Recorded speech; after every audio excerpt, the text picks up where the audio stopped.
All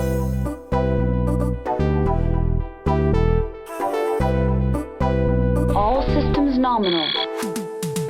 それでは早速全速前進 You wanna know what the weak point of a mech is? The fucking pilot. Get away from her, you bitch! His papers say he was a raven. Protocol 3. A pattern blue!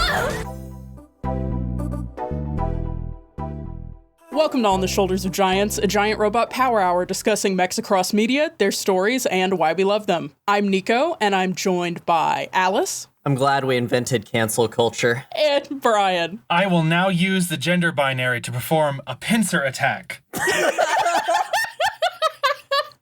This time around, we're discussing the strangely less examined field, not of ancient aliens, but ancient mecha. 1972's Mazinger Z. Let's launch into it.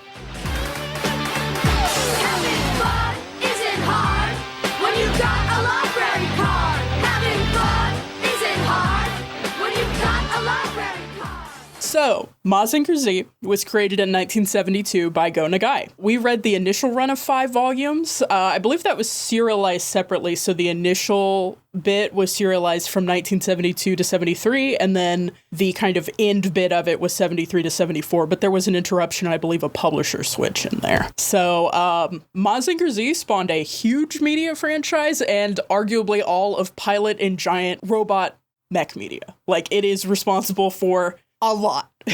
A lot of things came before it, inspired it, but it also inspired so much. It's been adapted into countless animes, movies, OVAs, novelizations, toy lines, and games, and has a multitude of sequels, reinventions, reboots, and reinterpretations.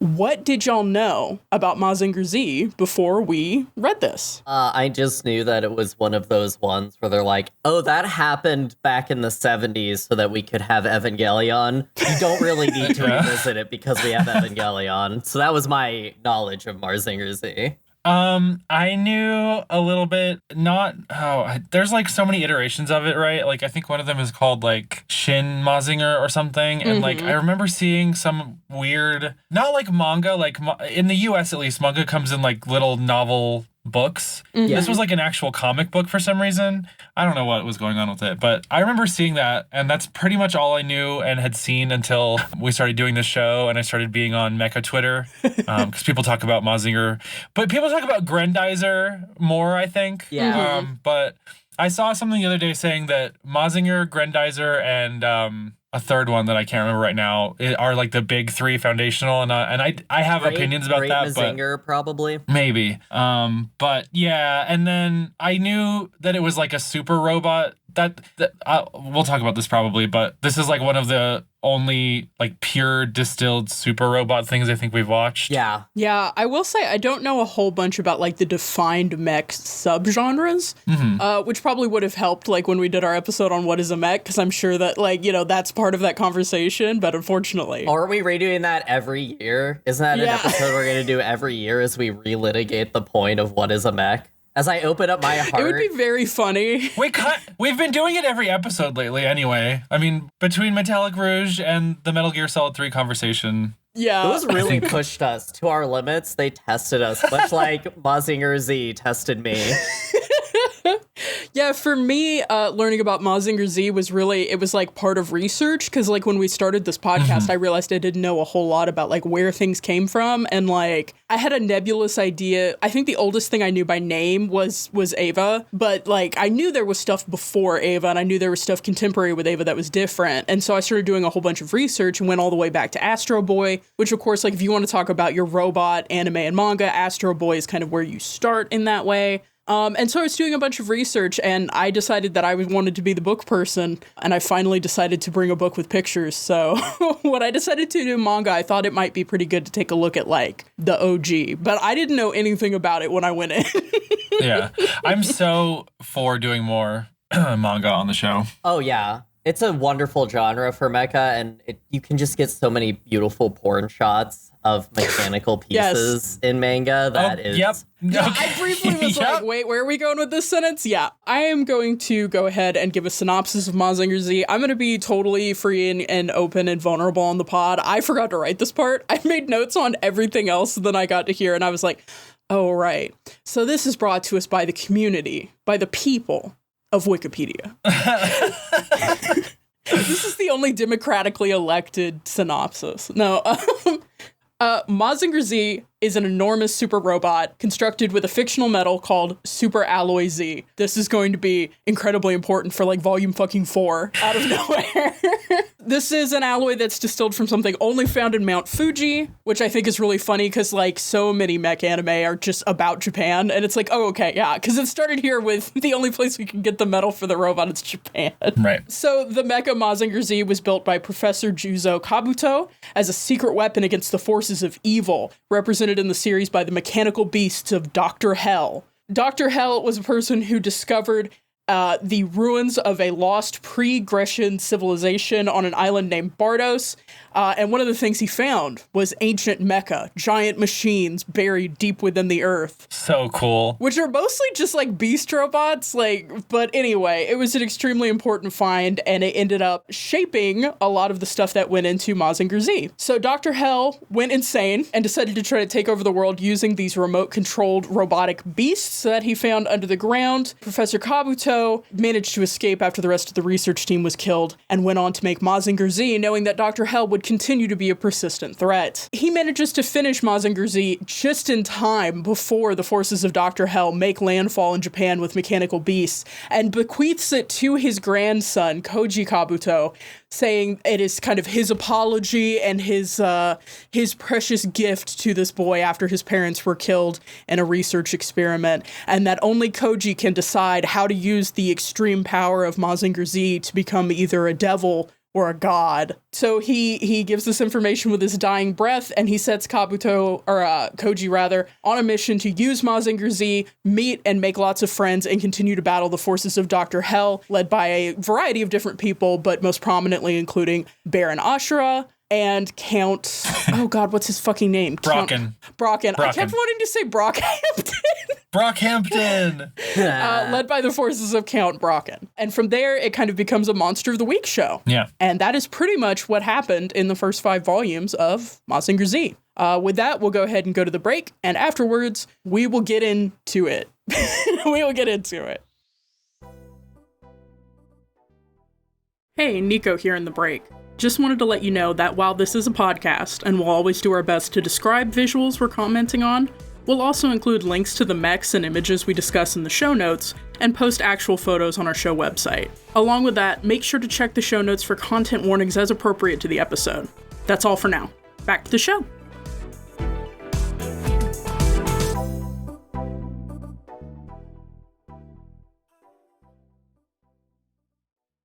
So in Volume 1, we meet the main cast. This is the Kabuto family, comprised of Grandpa and his 2 grandsons, Shiro and Koji, which I did laugh at because I think that's a reference just to like miso. Like miso Shiro and Koji is the stuff that make... Anyway, I thought it was funny. After an earthquake, Koji returns from school to find the yard collapsed into a secret lab beneath their home, and inside he finds his dying grandfather and his final project, the giant robot Mazinger Z. This is when Koji's grandfather is like, my boy, this is your only inheritance. Use it to become some kind of fucked up dude. Yeah. Okay, can we just talk about how they draw this man? This grandpa? Yeah. Yeah. He's a creepy old man. Drawn like an old 1600s like Japanese portrait of an evil mountain god in every frame of this manga. There's literally a gag about how he sticks his head out from around a door and scares the shit out of them because he literally just looks like a demon. Yeah. Also, the impetus of him being like, I'm bequeathing my weapon of mass destruction to you. Here's a nuke. You can either be evil or good. What? I think up at the top, one of the things that's interesting about this too is that this is going to be like the groundwork for anything happening. This is so thin. Yes. Like every non-battle moment is like the thinnest minimum possible thing you can do to get to the next battle. And so all of this happens in like 3 pages. Like, yeah.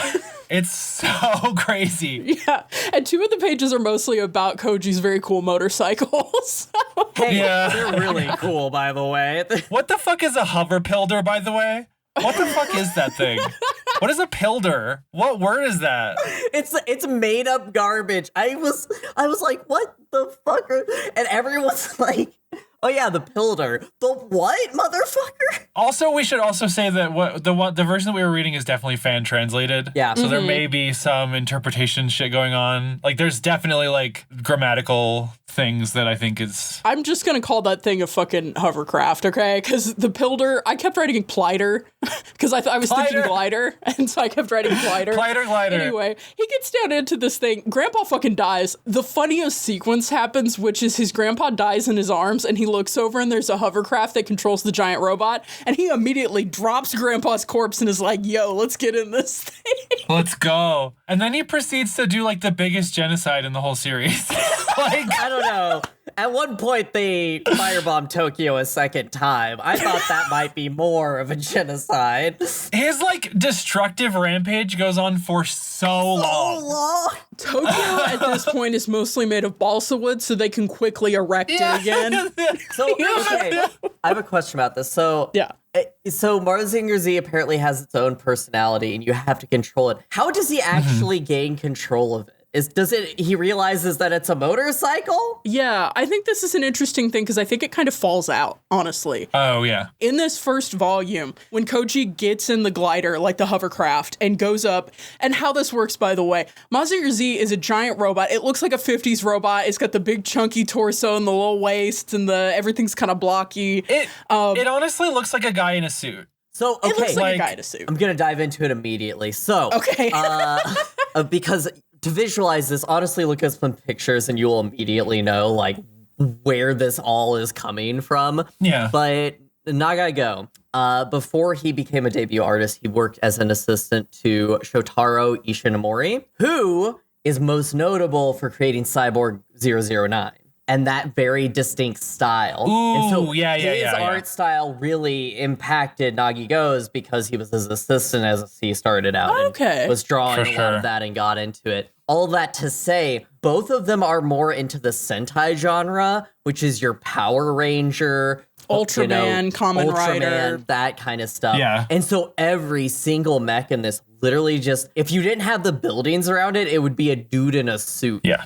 I think that's really interesting, right? Because I feel like, this is how you did practical effects. Like, this is how it was all people in suits and stuff. If you wanted a robot, it had to have room for a person to be in there, right? Right, but you have this that's like not that many years before Gunbuster. And the difference between the Mazinger Z and our boy, what was the name in Gunbuster? What would you call the mech in Gunbuster? Oh, again? I don't know. I'm gonna have to really think about this one. It's the fucking Gunbuster Atlas. Yeah, so unlike the Gunbuster, this is much more rudimentary, but has some of the same stuff. Okay. I think it looks extremely similar to Gunbuster. All of the detail is in the head, right? The rest of it is kind of a stack of cylinders. Yeah. I think it's interesting. I was specifically thinking of like my first, mech experience, Armored Core. That's so much about mechanical pieces and how they fit together. I think it's way more influenced by military hardware. And this is very clearly influenced more like you said, Sentai shows, Superheroes. costuming, and I think that kind of thing.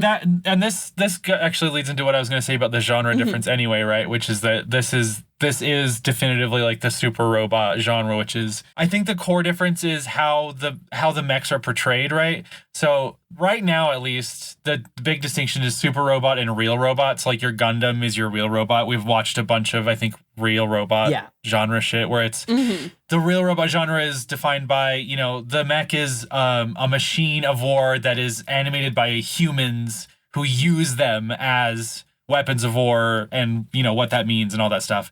A super robot is way more like a superhero. It is the I don't want to say the human part of it is incidental, but it's like much more evenly centered on the robot itself having some sort of, if not personality, some sort of like inner capability that just somehow makes it inherently better than anything else, right? Yeah, it's way less like a vehicle. Right. Well, that's the interesting thing I was going to say that we kind of lose, right? So in this first volume, Koji is like, okay, I'm going to do this. How it works, Mazinger is this huge 20 to 30 meter tall robot. Its head is hollow, and you get in the hovercraft, and the hovercraft goes into the the head, and that's how you The pilot. Pilder. The pillar or whatever, yeah. The Pilder, which I think is neat. Like, you have to pilot your cockpit into the robot. It's I think pretty that's cool. And they use it pretty smartly to give him like extra obstacles. You know what I mean? Yeah, extra obstacles and also different outs, because there's definitely, we see a sequence way later on where he has to detonate Mazinger, but like he has a way to get out of there, right? It's not just an ejection pod, it's a separate vehicle. But yeah, so he gets in this thing, and when he first gets in it, he doesn't understand any of the controls, but more than that, he ends up heading on this rampage as he tries to figure out how to pilot this thing. First of all, he destroys his whole house. Just all gone. Nailed it. Fucking blown up. And then he starts walking down a street and just annihilating things, takes out an overpass, all this stuff.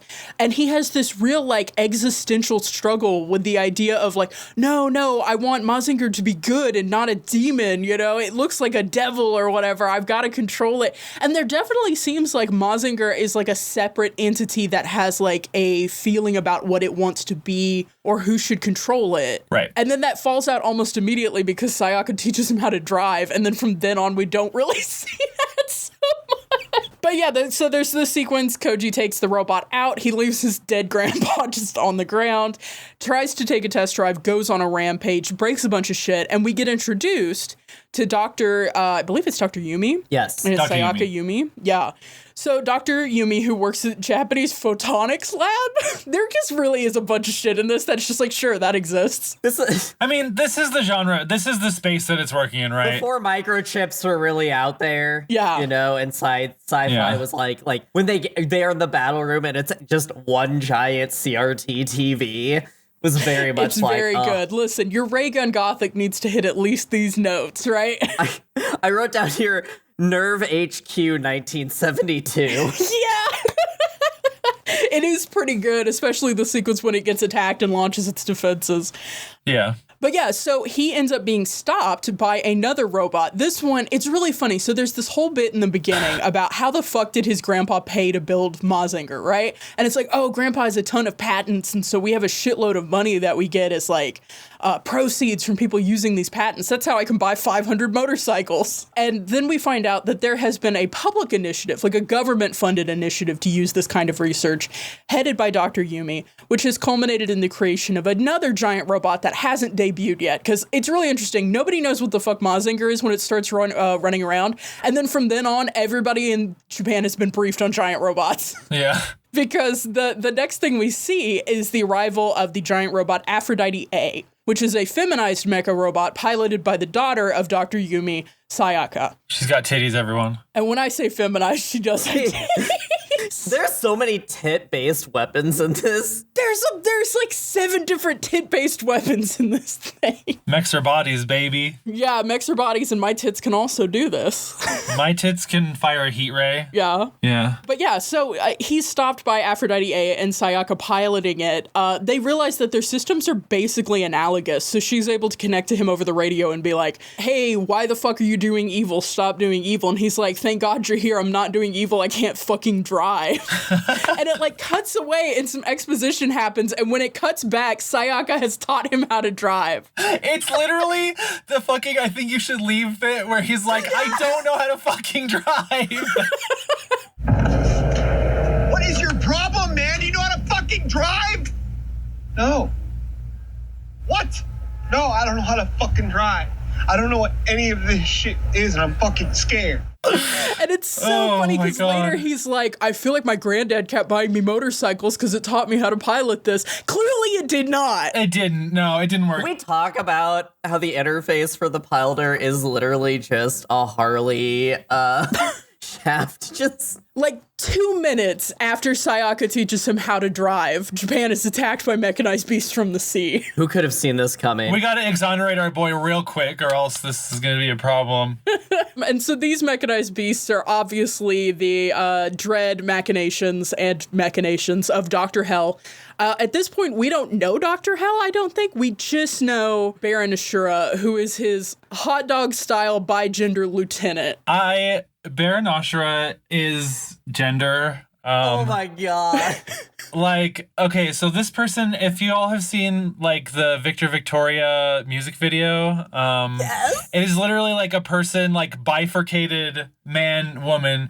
I am obsessed with this person. Like, I like from the first time I saw the first panel of them, I was like, this is doing something to me because there's so many, every time they show up, fucking comic just starts doing a bunch of weird shit with panels of them. Yes. Like, it's so cool. It's like, I don't even know what to say about it. I don't even know what to do with it. It's wild, because it's like, it's kind of doing the kind of rancid queerphobia you would expect of the 1970s, but it's not outright hateful. So it ends up just doing something really weird and interesting. Like, if you're a queer reader, when they're first introduced, they're introduced only with one side of their face at a time. So you think there's like two people here. Two people, and then you realize it's just two people with completely different sides of their face. Like, have you seen the OG Star Trek episode with the black and white painted people? That's literally what's happening here. Anyway, Baron Ashura is leading this attack and brings these mechanical beasts on shore. And you know, this is funny because at this point in the notes, I had been like notating the names of the mechanical beasts for us to discuss later. I just had to stop around volume 2. There are going to be infinity of these. They're all going to have insane names. We will have all of these listed on the website, and all of them will be posted. That is my commitment. I have all of their names and all of their appearances noted because I felt like each one was so...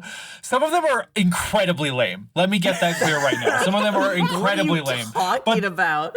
They're all perfect. But some of them are so weird and cool. I literally, at this point of my notes, when this mechanical beast showed up, the evil ones are called mechanical beasts. Yeah. We could argue if they're mechs and they're or distinct. They're distinct in an interesting way because they are controlled. Later we find out literally using a control rod. Yeah. But they are all externally piloted. None of them are piloted from within, with some weird exceptions that always end up being like, I don't know, they get hand waved away. This manga's really not interested in the idea of an enemy pilot. So I also think that it's not interested in lasting consequences. Like, every time there's an interesting development that looks like it could have like longevity in the story, it immediately is like disposed of. And half the time it's because the villains just do something mind-fuckingly stupid. Right? Like, it's just like, what are you doing? You want to yell at them. Oh my god.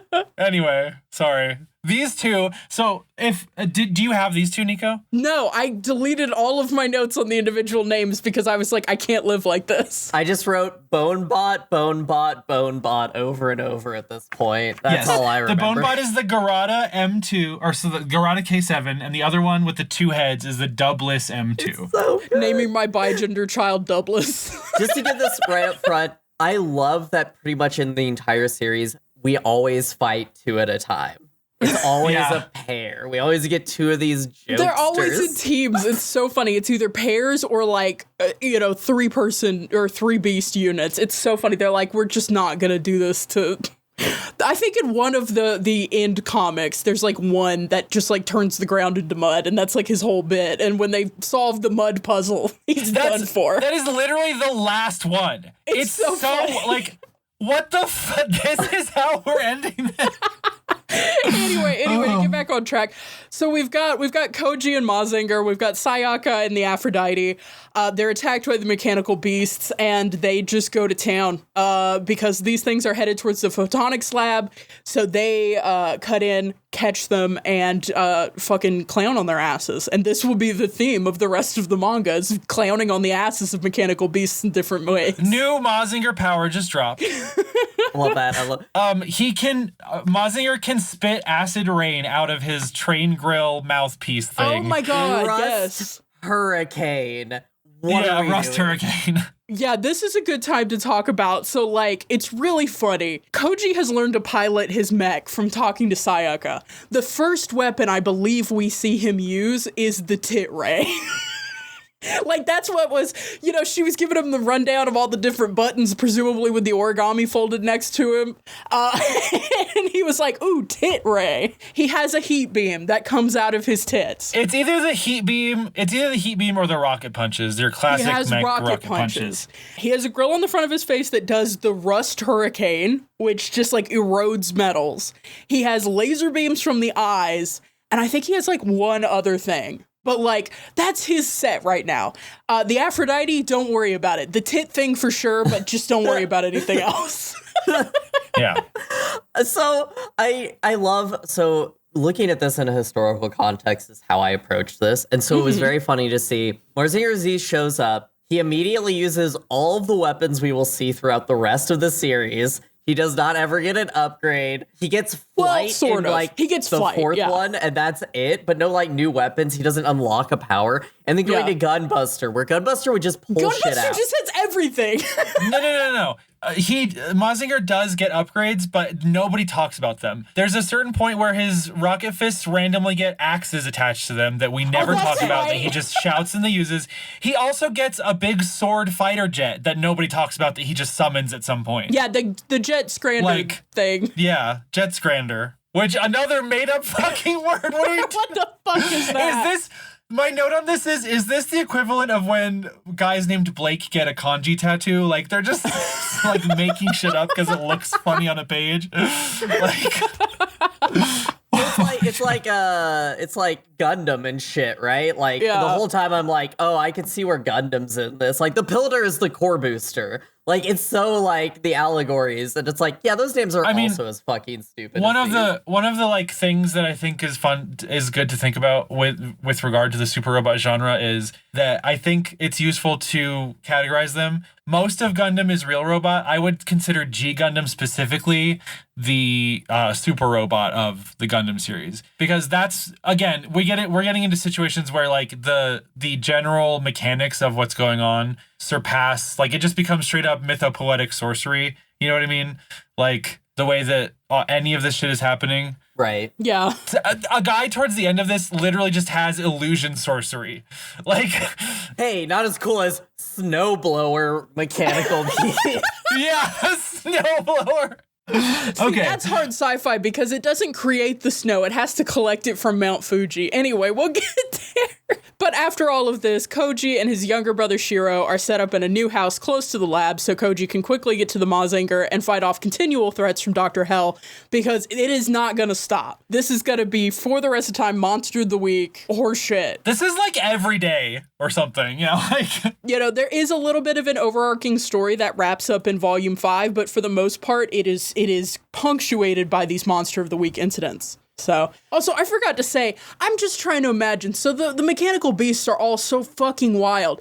Who was this Mycenian guy who was sitting around like, hey, you know, it'd be fucked up? And then he just started making weird robots. Who was this man? We hear so much about Daedalus. Who was like Greg Daedalus who was doing this Greg shit?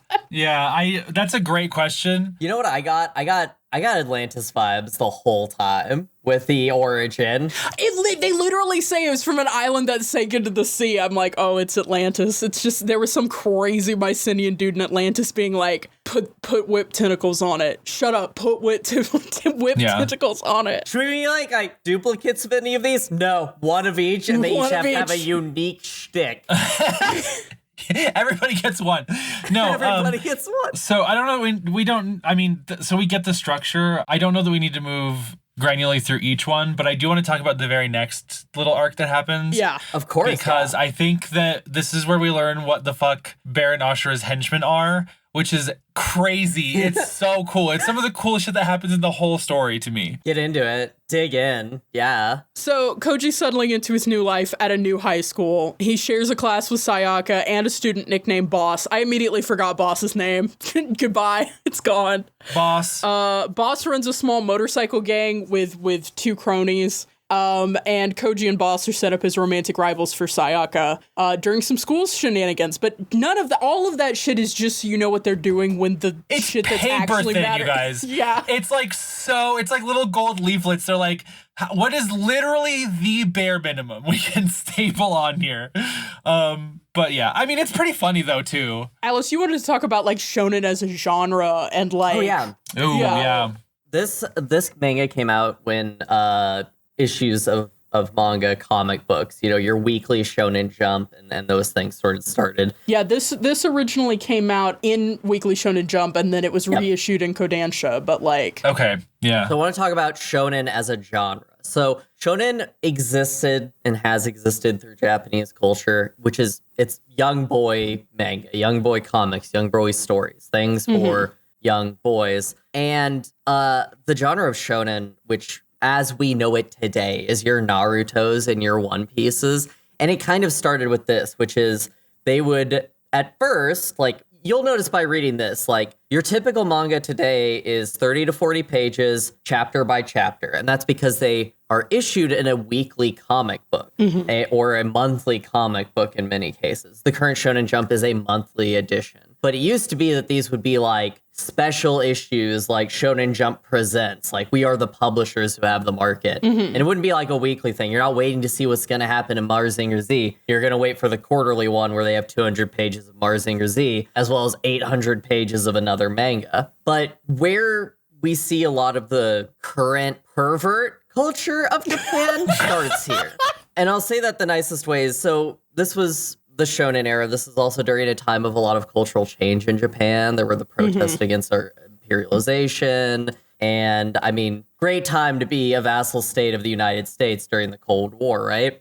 And so the shonen genre was part of like their capitalistic grab and the growing of their economy in that what sells to young boys? That's right. Titties. Yeah. So many tits in here. So many like unabashed, very obviously written for cool young boys. Like we can talk about it right up top. Yeah. There's a lot of Nazi imagery in here because that's cool to a young Japanese boy in 1970. There is a complicated relationship between like we were allies of Germany in World War II, but we need them to be evil, but aren't they cool looking? Yeah. So all that to say, seeing through this, because this was when the genre was being very much defined and seeing like the eye it gives the one female character. Well, sorry, there's two female character. Oh, I'm so sorry. Yeah, she does pack her bags and move away. Well, there's 2.5.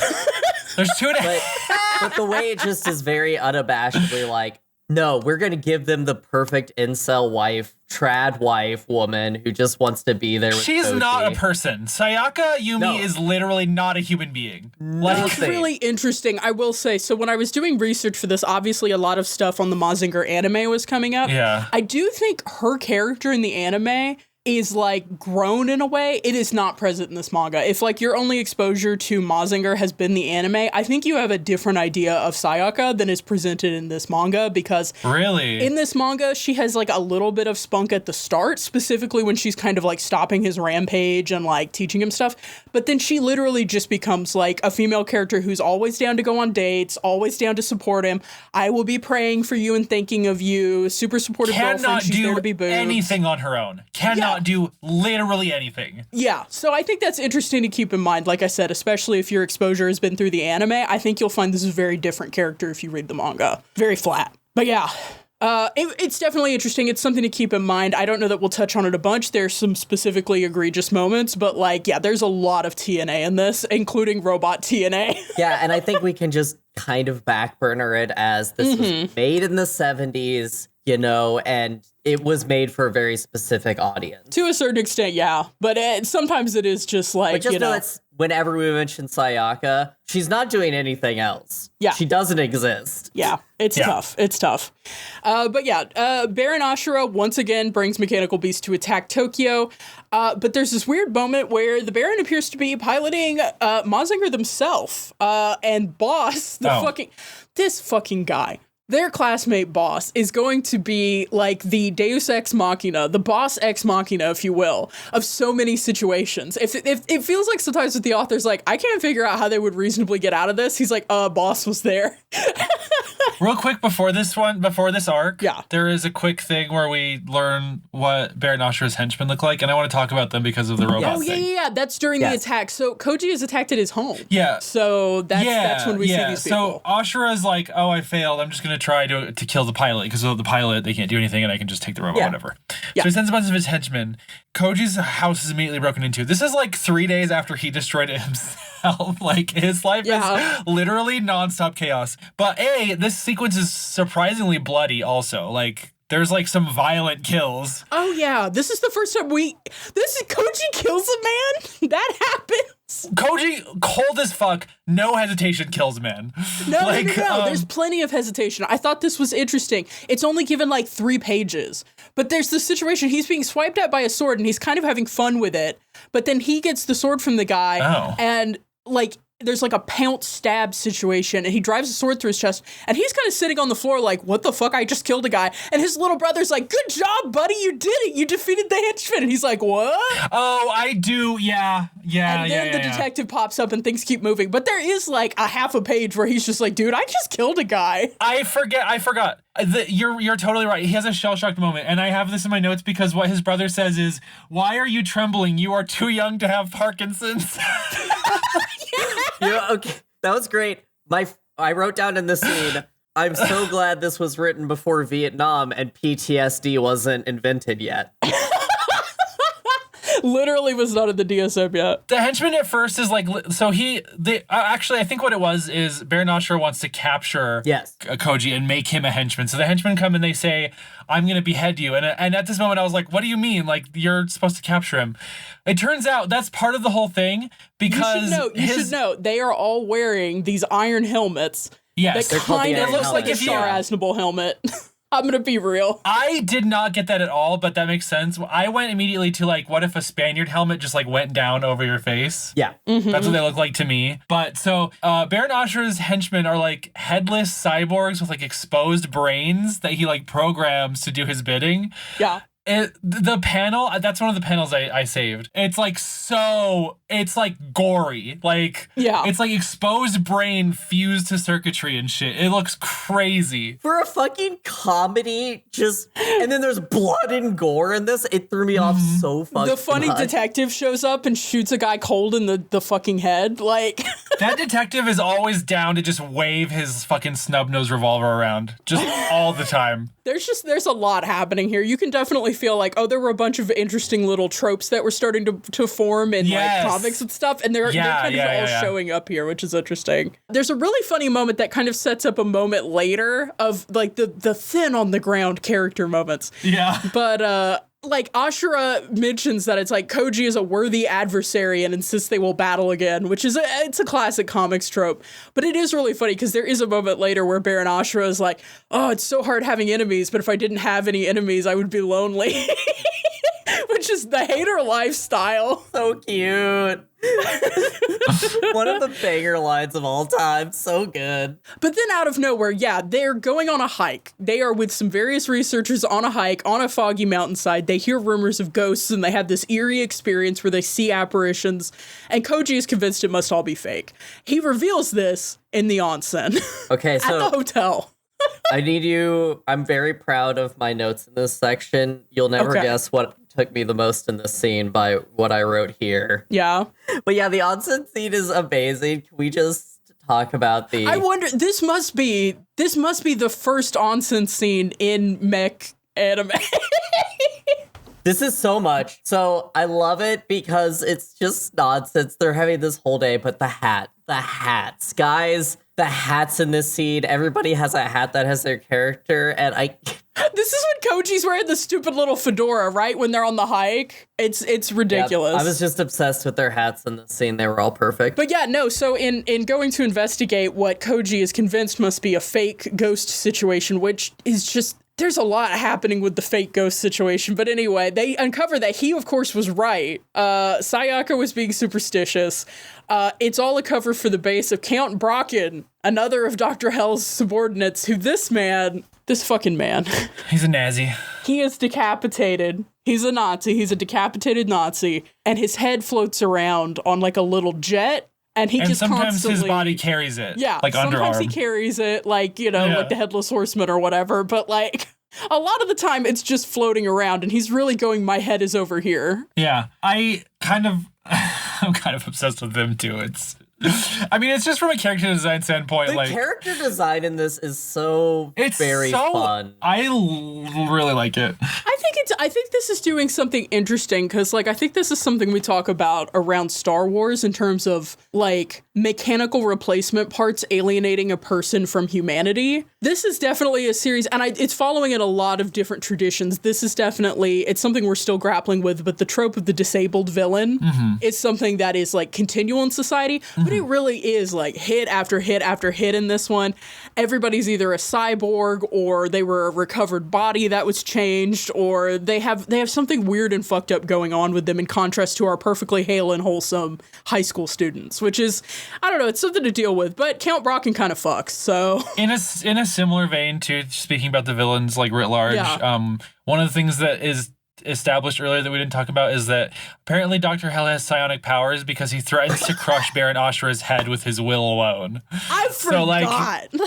Yeah. He's apparently a Sith Lord. I don't know. Well, this was before Star Wars, so... I can't believe George Lucas just read Mazinger Z. Yeah, because Star Wars was 1976, wasn't it? And this was 72. Okay, yeah. That's incredibly fucking funny. Although this was after Dune, so... Yeah, so anyway, that's something to keep in mind.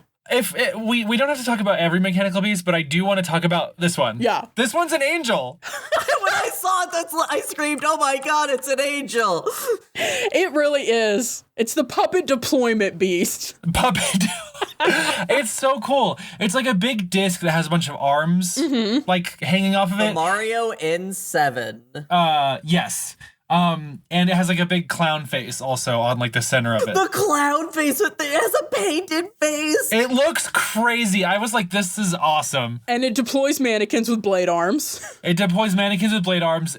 All of these drawings absolutely rip ass. Like this is some of the best like combat in the whole thing. Yes. And again, I'm just thinking of the Mycenaean guy who's like, you know what'd be fucked up? Yeah. Although we talk about the razor blade mannequins. Like, they're there for tits. This is like the prototype of the tit mannequins that have razor blade hair later on, right? Oh, like the Q3. Oh, yeah. I didn't get that until now. I'm learning. There's a lot. There's a lot of kind of tit women with blades. This is another, this is another tit thing. There's tits here. I think, of course, also the onsen has a bunch of tit stuff with Sayaka too. Like, I don't know if we... Oh, yeah, of course. But every mech has to have a bath scene. And yeah, I do think you're right. I think it's either the first one or it's one of the ones that, like, if it wasn't the first one, this established a pattern. You know what I mean? Yeah, we don't have the Gunbuster onsen scene without this onsen scene. Exactly. Hey, by the way, what was with the fucking statue in the sauna? That was a reference. Did you guys think that was obvious? Oh, it was a reference? Yeah, it's a reference. One of Go Nagai's other series, Devilman, that's one of the creatures from Devilman. So that's what that statue was. I was like, that's obviously a mechanical beast, right? Like that's just gonna become alive and try to kill them or something, but it never happened. Being fixated on that? No, it's literally just a reference. Okay, I love that for him. I've heard of Devilman. I can't believe I didn't know put that together. Yeah, that's fun. So Koji fights Brocken twice. Once with the fucked up mannequin dispensing beast. And then again, and that's an interesting one because he's not in Mazinger for most of it. His little brother has to get him the hovercraft so that he can kind of have a platform to fight. Most of the time, he's just straight up doing kung fu moves on the fucking... Well, he does a lot of judo moves, which is funny, but he's straight up just doing, like, martial arts on these fucking mannequin women. Yeah. But the second time is a formal duel. This is the first of 2 times that Brocken just walks into his home. Hey... I just need to talk about. There are some parts of this that are just like, so like, this is what is happening. He literally, as a floating head, shows up at Yoji's house. They know where Yoji lives. Yeah. And they're still like, well, we've got to meet him on the field of battle. It's like, what are we doing? He's your villain. Kill him. This is the funniest instance because Brocken walks in. His head is floating next to him. He pulls off a glove because, of course, he's wearing his long, like, cavalry gloves and slaps Koji in the face with it. And it's like, I challenge you to a fucking duel. He gets owned both of these instances, but it is incredibly funny that one, isn't this house supposed to be closer to base so it's more secure? He straight up just walked into their home while fucking Koji was making croquets for the family. Anyway, that kind of brings us to the end of Volume 2 with the introduction of Brocket. We get the crocodile mechanical The Crocodiver 01 is this cute little alligator mech. Yeah. I loved this one. It's like literally... That's the one he fights with in the duel. It's 90% head, and it's just got a stubby little body. Tail. And it's secretly Tail 3 on its robots back. because most of the time in this show, it's secretly 3 robots. It's secretly 3 robots, or it's like secretly 2 robots. This one is so great. How does he defeat it? It chomps him on the head. He just pushes his arm out. And that's how the volume ends? Yeah. What are we doing, Marzinger? Sometimes the volume will end literally on like the last room of a fight. Like you don't get anything else. Yeah. It's just that's it. Now we're on to something else. You just have to accept it. But now that Brocken's been introduced, Volume 3 can open strong with Brocken and his Iron Cross Brigade just fully occupying a town. This is leading us into my least favorite fucking fight in this manga. Can we just pay homage to the, like, horrible, I don't like the Iron Cross Brigade at all. Well, there's a whole bunch of just raw shit happening in this part. They invade the town. It starts with a comedy sequence where there's a businesswoman walking home late at night and she sees them rolling out and it's like, oh no, and it's like trying to run off and find somebody. And then it leads into straight up executing anyone who dissents. So this is actually part of the secret subplot. The secret subplot of this arc, which is that so that lady was their homeroom teacher. No, that's right. She's their music teacher. Their trainee music teacher. Or their Miss music Tone teacher, Deaf. right. And this is going to be a short arc that involves Boss randomly being in love with her. And it just kind of happening in the background. It's so stupid.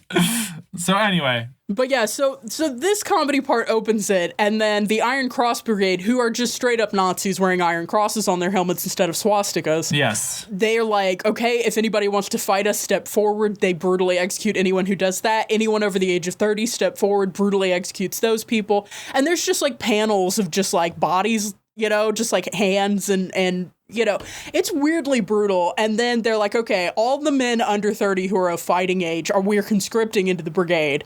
And all the women and girls are being made hostages inside bubbles on one of the mechanized beasts. So this is what they say in this moment is you're going to go help with whatever mechanized beast. And my thought at this point was like, is it like powered by women? No. Which, like, kind of, but... The phrasing in the translation we have is you're going to combine with this beast.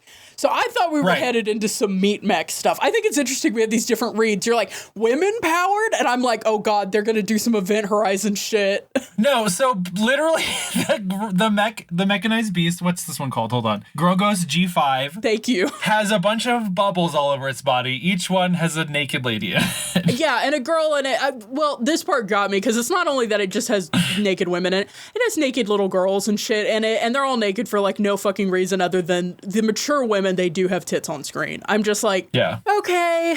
Yeah. Anyway, Alice. So the minute they said that they were going to do something with the women and I had seen the kind of outline of it, I knew exactly where this was going. There's a reason for that. There is a mangaka called Tsunashima Shino, whichever way you go back and forth. And they are the person behind Jinky and Jinky Extend, which there is a great anime adaptation. We will be covering Jinky at some point. It's very prototypical girl with a giant robot, just very perfect. But that person has also done many other mechas, including one we will never cover on this podcast. Oh, is this the OSG promise? This is the OSG promise. We will never cover Jinruki Winverga because, content warning, skip a minute forward because I'm about to describe this. Oh boy. In that anime, they invade a place and it's very much these exact people burst in, very comic book villain. They take the women hostage and they impale them, but not enough to kill them, on the outside of this robot as armor to protect it. Oh my god. And they do this with all of their mechs, and that's how and it's very fucked up. And this person has done another spinoff of that, which is just horrifying. It is currently in production. And so I knew where they were going with this, and it's almost lived up to that. But it was just very, in a historical context, to see how Mazinger Z in the 1970s established this strap-naked women on the outside of your mech, and it inspired a mangaka in 2002 to do that in a horrifying, gruesome way. Oh my god. Thank you for coming to my TED Talk. Oh, well, that's interesting to know. Okay, that's good to know. But yeah, so Koji's dilemma that he faces is he's trying to figure out how to defeat this beast and Brocken by extension without harming the women on the outside. Because he tries one thing. He tries to use the eye lasers. He's like, maybe I can stun it with the eye lasers. He kills several of these hostages. Women just get disintegrated on screen. or on page rather. That fucking happens. Yeah. So he decides to commit a war crime. Alice, can you tell me about the crime of false surrender? So, in warfare, if you surrender with the intent to fight your captors, that goes against the rules of war because, you know, the idea being we should respect prisoners of war, but if they were to attack the people that were taking the surrender, then it kind of ruins the whole thing. It makes it pointless to take prisoners of war because if that's an accepted tactic, then there's no reason just not to slaughter people who surrender. So if you want surrenders and prisoners of war and people coming home from POW camps to be a thing, people cannot engage in false surrenders. Like, that's just kind of like, that has to be part of the rules. Unless it's to terrorists, because they aren't state actors and do not fall under the conventional rules of warfare. Oh my God. Well, I'm glad we all know the loophole. Anyway, he didn't need to know it. He just does the damn thing. Okay, when did he get hard? When did my man get so hard? I know. There's literally a joke panel where it's Boss or somebody comments and are like, you can't be doing that. You're a manga character. Like, you can't be doing it. This is so dirty. It's one of the snips I have. They're like, you cannot be doing shit like this. And he's like, well, it worked. And so he commits a false surrender. And between Koji, Mazinger, and Boss's crew, they manage to rescue the hostages and defeat the mechanical beast without any further casualties. And then we just move on from that. The occupied town, the Iron Cross Brigade, all of the people shot in the street. Don't worry about it. Oh, can I go back to one of the notes from from the first volume? So in this scene, the Iron Cross Brigade uses M26 patents, which were often found in post-war Japan. But very importantly, the JS ground defense force in the first one used the M41A3 Walker, which is the first at-home produced tank of Japan, and I just thought that was kind of neat. That was your tank head minute. Thanks for coming. Okay. But yeah, that subplot with the teacher is the worst thing in this manga. Yeah, that's thankfully it. she packs her bags and moves away, which frankly, Sayaka should have done that. But anyway. The only smart decision. Yeah, we immediately jump into our next story, which is about Shiro making friends at school with a little white girl. This is kind of one of my favorite ones. Bro, holy shit. Marzinger got fists. Yeah. This one gets weird. So Shiro makes a new friend at school. She's blonde and blue-eyed. She really stands out. He decides she's going to be his girlfriend. Her name is Lorelei. Lorelei Heinrich. Lorelei Heinrich, the most Aryan little baby child you'll ever meet in the world. They literally say she looks like a doll. Yeah, she looks like a doll, which is interesting. This will help us later. Yeah. And he goes home with her after school, and she warns him. She's like, "My dad's kind of weird looking. You know, you gotta be polite about it. My dad's kind of weird looking." He's like, "Listen, my grandpa was super fucked up looking. Don't even worry about it." But Shiro was not braced. Her dad is a cyborg. This man is a cyborg. And cyborgs are sexy, and like you just see some line panels on them, right? No. Right? Like sci-fi cyborgs? No, this guy he's got like an iron face. He's got wires going into his skull. He's grizzly. Can I just say I love that they're going back to his house, and my man in the Japanese countryside has built a Bavarian manor to live in.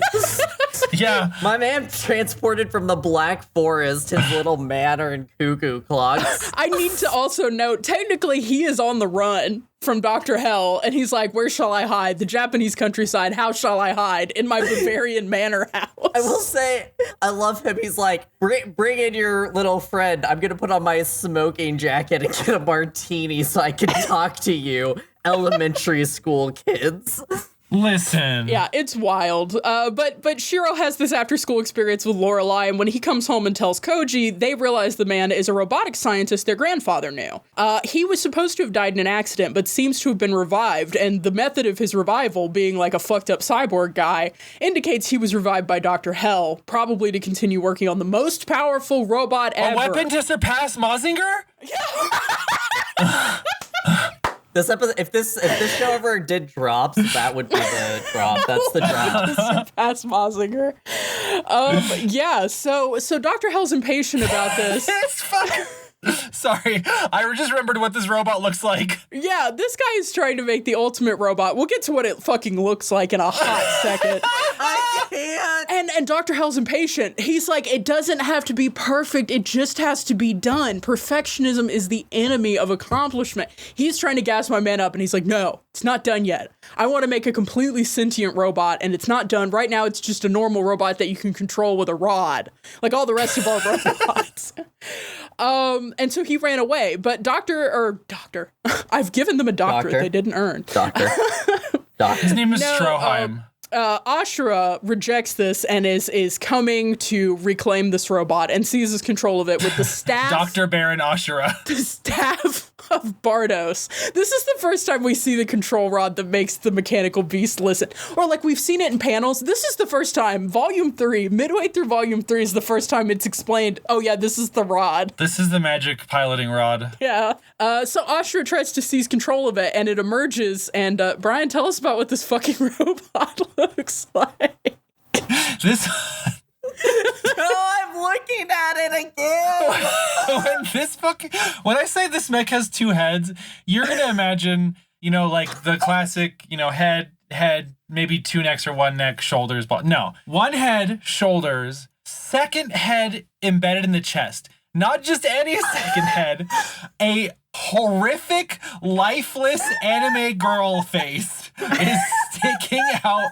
Oh, Brian. Now, you have to imagine yourself. That's the horrific, lifeless anime girl face of his daughter. Sure.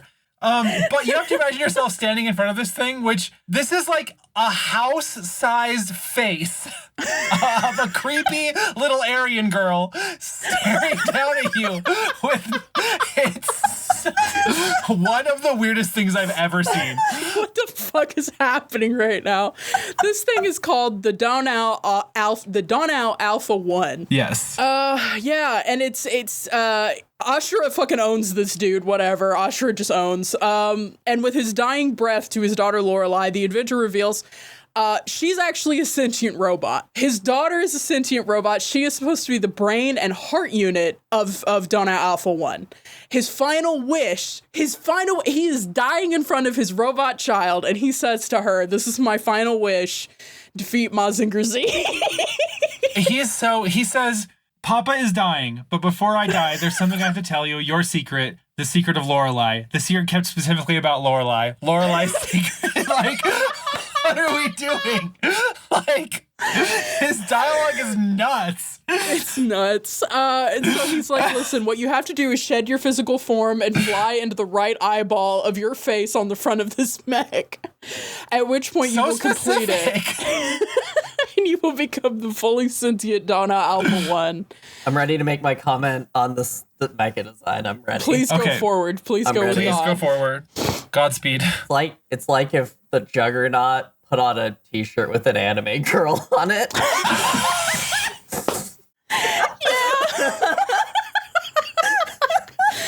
Imagine all of your favorite mechs, and now imagine them wearing a t-shirt with a little anime.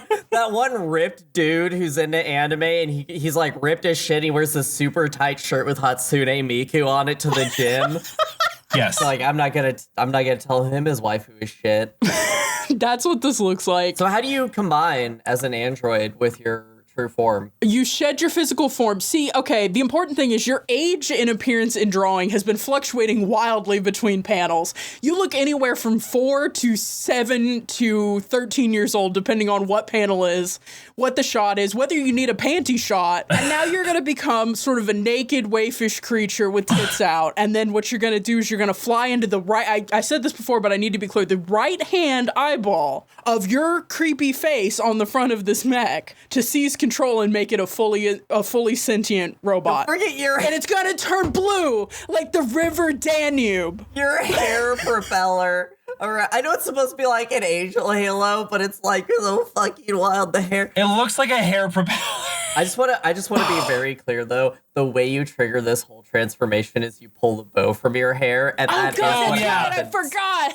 when you pull pull your the bow out. from my hair. It was actually really like creepy body. Wait, go ahead. Sorry. No, I was gonna say, how did you never notice that you were a robot? Your bow is attached to a rod that sinks into your head like 5 inches. Exactly. It was almost like body horror how deep that fucking thing was in her skull. I was like, whoa.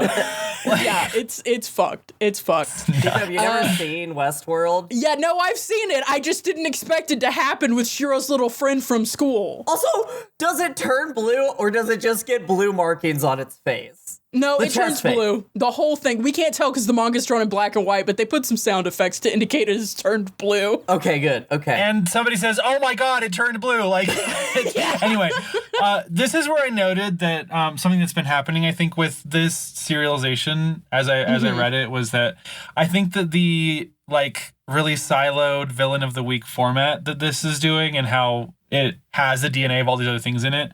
This format is giving like each of these somebody is gonna eventually take and turn into a whole series. Like the android becoming something that's a part of a larger robot is going to be a whole subgenre. The fucking, like weird Sentai thing that becomes big and small is going to be a whole subgenre. Like this is the WarioWare of manga. It's gonna keep making weird mechanics, and then somebody's gonna turn that to a whole thing. Yeah, exactly. But yeah, so after laying waste to Ashura's beast for killing her father, the Donau faces off against Mazinger, and Shiro, this is another one of those moments where it's like, wow, this is all fucking weird, and now we're gonna dip into like abject horror. Shiro pleads for them both to stop, like crying snot down the face. He's losing it. He's like, you don't have to fight each other. You don't have to defeat my brother. You don't have to kill this little girl's soul who just entered this robot. But Mazinger does, because, Koji, he's a finisher. He has to. He's a finisher. He'll die. He kills Donau, and there's closing. ABC. There's the final panel. I clipped the final panel from this and I don't have it access. There's a sound she makes at the very end after she's been killed. There's like this haunting wail that comes from it. It's the first syllable of his name. It's the first syllable of his name, and he hears it loop forever, and he thinks of it as Lorelei's song. And the last shot is just like this child knelt over the fucking ruins of his friend who got fucking obliterated. And I mean obliterated. There's a 2-page spread of her getting fucking obliterated. Yeah, I saved that one, I think. Anyway, let's move on to volume 4. Yeah. Dr. Hell opens by reflecting on the losses of the mechanical beast to Mazinger. He and Ashura determine it must be because of super alloy Z, the strange alloy Mazinger is made of. This is when we get all the fucking lore about how it's only available at the base of Mount Fuji and like all this they make it at the photonics lab. It's made of an element called japanium. Or Japanium, I guess. It's literally... Gundanium who? Yeah. Gundanium who? But that literally is the reason for Gundanium. But yeah, so they're like, okay, this must be because of Super Alloy Z. So they get their hands on a small sample of it to try to find a weakness. And don't worry, they do it in 1 page. They're like, damn. This is one of my favorite fucking mechanical beasts. This is a fucking weird, this is called the Gokyun U5. He's like an armored Oni demon guy, and he has a giant fucking Japanese longbow, and he like shoots the arrow from his chest to knock it into the longbow. It looks awesome. Like, it looks fucking awesome. But yeah, no, it's very funny. They go from page 1, they've got the block of unobtainium, and they're like, okay, let's see what we can do with this. They shoot a missile at it, not a scratch. They're like, okay, let's try option 2. Alloy X, which is what they have tipped the arrows on this specific beast with, and it immediately goes through. They're like, nailed it. Second iteration, done. This will not be a handy tool later. Yeah, and they're like, okay, we're going to deploy this thing against Mazinger Z and Aphrodite A. And there's a big fight. It is really cool to see the longbow in action. They both get pierced with arrows a shitload. Like Aphrodite and Mazinger become pincushions. Yeah. And it affects their systems. They're not able to activate things. Like even the Rust Hurricane, they can't really use effectively. But eventually they do defeat it anyway, but both machines are badly damaged. Don't worry, this won't be relevant at all. I do want to shout out Sayaka's fits have always been really on point. And We really see It's it in the this one thing she episode. gets to do, well, most of the time. She gets to wear clothes. That was something we didn't mention as far as a TNA moment. During the knife puppet battle, she just gets restrained and stripped for no reason. Anyway, moving on. This is like, oh, you have a huge advantage over Mazinger and you're an idiot moment because Mazinger gets shot with the big longbow arrow like once Yes. to the abdomen, and then that mechanical beast immediately throws the bow away and goes in for a fucking fist fight. What are you doing? I What are know, you shoot the head. doing? It's so dumb. But they're like, literally, we made a thing that could kill Mazinger, but we can't kill Mazinger. Imagine if the vermilion bird was like, "No, I gotta go throw fisticuffs. I gotta get in there." Literally. It could be him. Li Shimin kills the fuck out of anything Dr. Hell throws at him. We get one of the like 3-panel arcs because it's just like over as soon as it starts. But this is the snowblower. The Fubu King S1, one of the few I wrote down. In the next stage of the plan, Brocken buries the Photonic Institute in snow by using a mechanical beast that specifically goes and collects the snow off Mount Fuji and carries it down and then dumps a mountaintop full of snow on the Photonic Institute. It looks like it has like cannons on its shoulders, but then you realize that it's just like a twin snowblower and it just stands there like... It's so fucked. It's so stupid. They bury it in so snow, stupid. and then Brocken attacks Koji specifically with kind of a medium-sized mechanical beast to disable the hovercraft. Oh yeah, do you want to give the name of this one? The This one is middle-sized the death hyphen 2 killer, one word, G7, death 2 killer. Also, okay, so sometimes they just throw some shit out. So the Death Toe Killer G7 is described as a Pilder-destroying mechanical beast. There is one Pilder. There is one in the whole world. The ancient Mycenaean sitting around imagining a hovercraft. What the fuck is also... It is not a surface-to-air missile. It's not an anti-aircraft mechanical beast. It just has Gatling gun arms. That's it has Gatling gun arms, and it has Like- hovercraft legs. Did you catch that part? Oh, it right, has hovercraft yes, No, I legs. not did. legs, feet. It's wearing them like moon shoes. Okay. Anyway, so Boss got a mech off screen. Yeah, Boss got a mech off screen. What the fuck? What the fuck is happening? I will say, it's one of the guys of all time. I love it. It's a dopey little guy. I just feel like you could really tell that it was changed publication. Yeah. Because now we have like chapter. Is that what titles. this was? Oh, okay. Yes. Okay. Yeah, So that between makes 3 and sense. 4, they moved publisher, and that's why it's more villain of the week, very quickly done. We're just going through shit. So Boss's mech is like a round guy with like long arms, and it's got like a dome-shaped helmet head, but it has like an expressive little cartoon dope face. It's so cute. I love this guy. It's called Boss Borot, or at least it was in our Yeah. translation. And he's helpfully already dug out Mazinger, so all Koji has to do is dock with it and do the typical, I'm just going to destroy this shit. But he turns around, he's like, okay, I got to get the snow off the Institute. I'll just use one of my weapons or something. And Sayaka's like, no, you can't just fucking fire a weapon. Just scoop the snow off, dipshit. And so he just stands there and has to scoop the snow off. He wants to use his like nuclear heat nipple ray, and she's like, no. Like, Don't do that. this next chapter is the greatest thing of all time. I just need, okay, so Ancient Mycenaeans, most of these were built for combat. Some of these seem like they were built for other things. What is the battle or industrial purpose to have a snow-blowing mech? Well, you go get the snow out of Russia. The Winter Olympics. Winter Olympics! Thank you. Done. Dusted.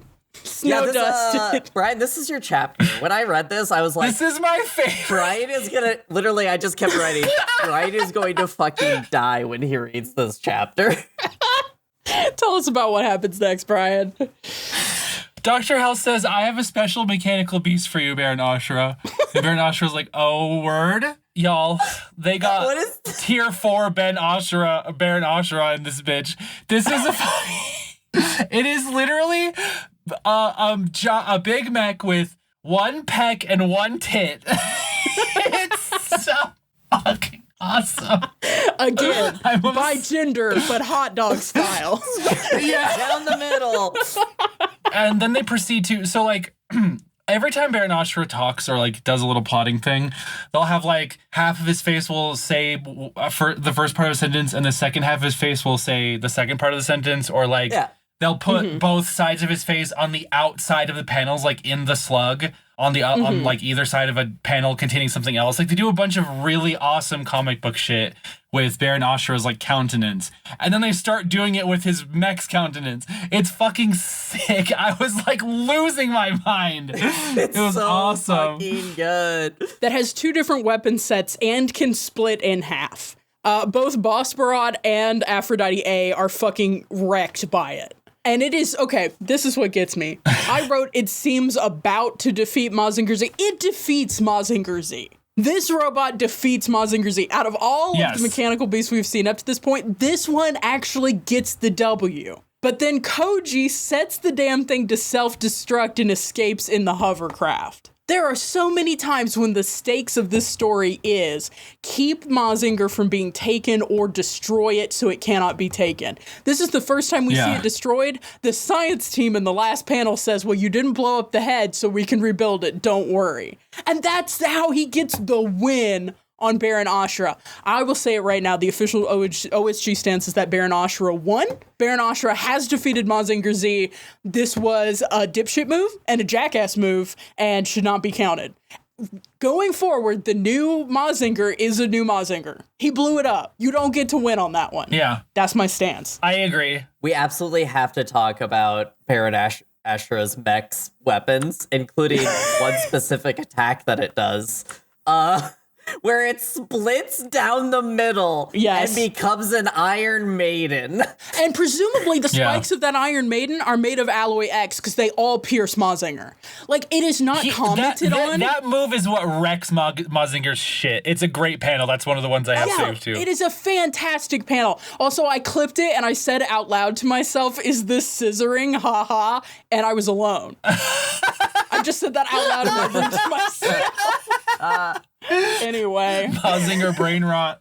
Sayaka wear a harness while piloting challenge. Impossible. No one has seatbelts. No one has seatbelts. There are several times that people get their shit wrecked just because their mech gets thrown around and they hit their head. Like, no one has seatbelts in these fucking mechs. It's okay. Volume 2 forward, at least Koji has a stupid looking helmet. At least. But everybody's getting bonked around. Even at one point, Shiro gets his fucking head knocked against the windshield. And I'm like, that kid has developmental issues now. Well, he did before, but... Shiro's a fucked up kid. I don't want to talk about it. He has a fucking TBI. He's going to be 40 years old and be like, I can't remember anything. He'll be saying some shit to people like, my brother piloted a giant robot, and they'll be like, the brain trauma.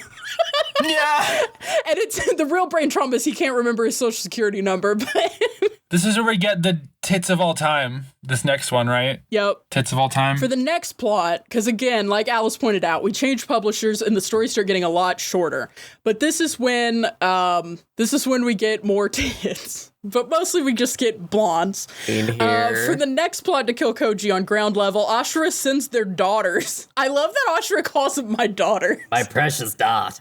Ashura sends 3 identical blonde robot girls, very Stepford wives, and while Koji is occupied dealing with the 3 identical blonde robot girls, who Boss immediately assumes are just like 3 girls who are here to date him, this is normal. Yeah. While he's occupied, Ashura sends 4 extremely powerful mechanical beasts to lay waste to Tokyo, Osaka, and other locations, including the Photonics Lab. They just had these in the back pocket, I guess. I know. What? The Ghostfire D9, which has like fire powers and wrecking balls for arms. The Taurus D7, which is this crazy like rhino-looking box thing. It's so fucked. It's like what medieval people thought unicorns look like. Yeah. Then we have the what's his power? Then we have the ball gas. Oh, its power is that the rhino's power is that its horn is made out of alloy X, right? That we'll find that out later. But then we have the ball gas, which is another one that has a face on its chest, but it's not as scary this time. Don't worry. It's just kind of weird looking. Don't worry. This one's not Oh god, horrifying. I forgot. Okay, the only thing I could think of when Baron Ashura had the Baron Ashura mech that looked like uncannily like Baron Ashura was like, you know when you see a little girl and you order them like the American Girl doll that looks exactly like them? That was Baron Ashura. I just needed a panel of the Baron Ashura mechanical beast carrying Baron Ashura in its arms. Would you pilot a mech designed to look like Yugo? No. God, that's weird. No. Like I'm here if to it was answer 100% yes. That's why you're a supervillain. That's why you're both a supervillain and the CEO of the podcast, which are not actually disparate roles. Alice is the Dr. Hell of this podcast.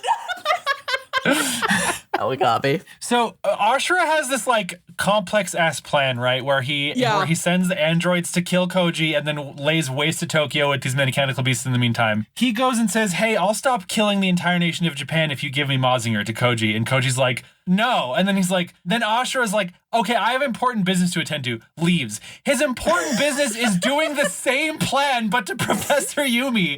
It's like, what the fuck? It's good. It's good. Let him know. Never let him know your next move. Literally, yeah, exactly. But here's the thing, it works. Dr. Yumi's like, I mean, I'm not gonna let all of Japan get annihilated. I guess take Mazinger, you know? And it doesn't have the hovercraft in it, but it's got everything else. Yeah. It's like, okay, just take it. And then Koji is like, I'm not actually dead. He shows up in the hovercraft, and Dr. Yumi's like, ooh, that's great news. Unfortunately, I did let them airlift the fucking Mazinger out of here. And Koji has to pursue Ashura getting away with Mazinger's body in the hovercraft. Ultimately, he's able to reunite the pieces and defeat them in this initial battle to reclaim Mazinger. But this is like the moment in the books where we actually get like an overarching story. Yeah. So yeah, this is where volume 4 ends, and it leads us into no, there's one more. Hey, we skipped a few very important parts. Okay. I like to touch on them one by one, Yes. which is, number one, we get the first experience of inline advertising as my man draws in an advertisement for his other manga. Which is all about TNA. So the ad is TNA and the other manga is TNA. Shameless School is often referred to as the creation of the ecchi genre. Oh my god, will this man stop inventing things? That's it. Enough! Stop praying for my grandpa! Stop, we're already dead. That's it. That was it. Literally, and I just had to talk about they're literally break the fourth wall so many times. Yeah. This is actually sick. So Koji like manages to dock with Mazinger like right as he's about to get dropped into. By the way, we didn't mention this. Baron Ashura has like a floating submersible volcano island called the Salud. Yeah, it's the carrier. What? It's actually legitimately very cool. It's really cool looking. It's one of my favorite things. Guys, so have you ever seen G.I. Joe 2, The Rise of Cobra? Anyway. Mazinger proceeds to just walk all 4 of those mechanical beasts from earlier. Mazinger proceeds to just walk through 3 of them, like effortlessly, just full Asuka moment, in my opinion. This is ripped. He's just decking fucking robots. It was one of the best fights. And this is cool because this is our first engagement where we see, because like he gets through a lot of people, but he ends up falling into the ocean as Baron Ashura like starts moving and then submerging the island. Yeah. And this is the first time he's ever had an aquatic engagement. He doesn't know if the machine is even rated for this. He manages not to get flooded out, but like he knows that there are certain things that just aren't going to work underwater, you know? Yeah. And so he's trying to figure out how to fight underwater, and Baron Ashura 6 specifically, one that they haven't used up to this point because its only capabilities are on water, on him, that he has to figure out how to fight. It's actually some really cool mech fighting happening here. Yeah. It's a really cool But then, it's very fun. But then, plot twist. The 4th mechanical beast, the Kingdan X10, which looks like a big samurai, don't worry about it. Yeah. Its midsection has become a prison for none other than the object of the series, which is Sayaka. And that is where... Okay, this is the last time we see her in one of her mechs, or does... This is the last time I think we see No, this is the second to last time we see Aphrodite A. Because the last time we see it is when Koji fucking obliterates it. Can you name a time she actually beat a mechanical beast? She's never done it. Okay, that's it. Aphrodite A is the worst designed mech in the world. That's it. It's so bad. I can't think about Sayaka too much. I get too sad. Okay. Let's get happy again. Anyway, they're like, Ashura uses the chance to demand that Koji has to come with them to face the wrath of Dr. Hell. And so, Ashura has seized inside the Salute. Mazinger has the hovercraft, everything. They're at her mercy, they're at their mercy. I keep whatever pronouns. The book continually uses he, but like whatever, just keep silly with it. Keep silly with it.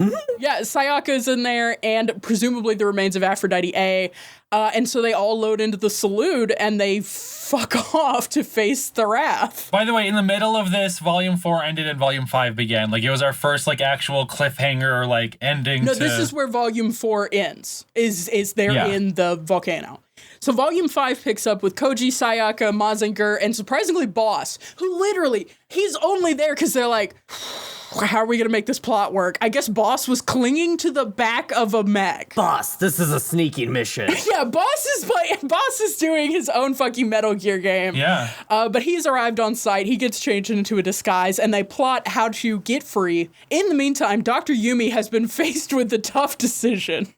He's pledged not to see Mazinger fall into enemy hands, even if it means blowing up everyone, including his daughter. So he's got the Japanese Self-Defense Force, right? Maritime Self-Defense Force, yes. With equal severity, we get a father and a scientist deciding the fate of his nation and the fate of his daughter. And then also we cut away to several panels of Baron Ashura bathing. And they wear their weird bifurcated hood in the shower. And also they anatomically have one tit and one bar of peck. Like, one side covered in hair because it's... Yeah. And one ass cheek that's kind of normal, and then one like dumpy ass cheek, like one full ass cheek. Then this person, I know Baron Ashura is fighting for their fucking life trying to buy jeans. I know, that's why you wear the robe. I get it. Your ass is 2 different sizes. Like, I've never related more to the struggle of a character. Anyway, it's nuts. There's just a random Baron Ashura fucking shower scene just because they're like, well, I guess we've never really looked at what their whole situation is. It's what we needed.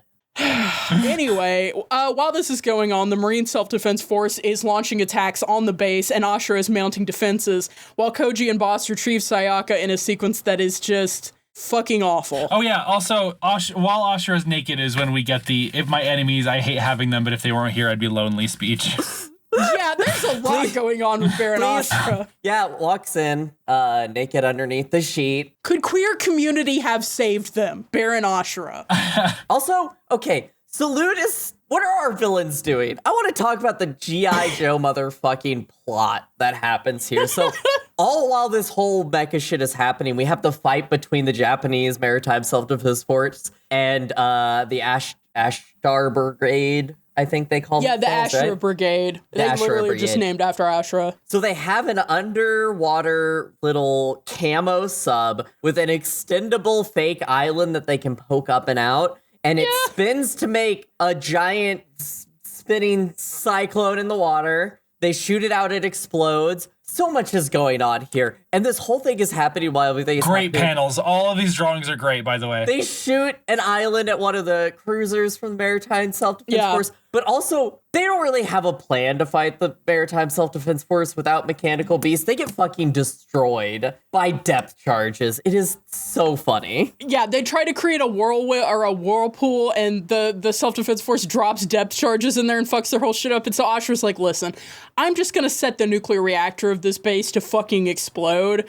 And I'm gonna escape in a pod along with all my cronies. Everybody get to the escape pods. Solidus Snake is there and is like, for one panel, and is like, without massive amounts of air, sea, and land support, this is just a giant metal coffin, and then just disappears. And nobody knows what that's about.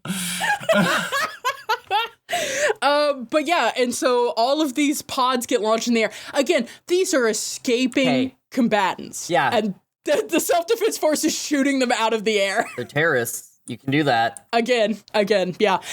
And fortunately, they don't shoot all of the escape pods out of the air, because guess who's in 2 of them? Sayaka and Boss have escaped via this, so glad they didn't get blown up. This was a really when Sayaka pops out of the escape pod is actually a really cute panel. Like she's like It's really curled cute. up in like a little fetal position, then she's actually rolls wearing and pops clothes, open. so it's like Yep. Yeah, and she meets her dad on deck, and he's like so happy she's alive. I have a lot of problems with the logic of this because it's a comedy and you shouldn't.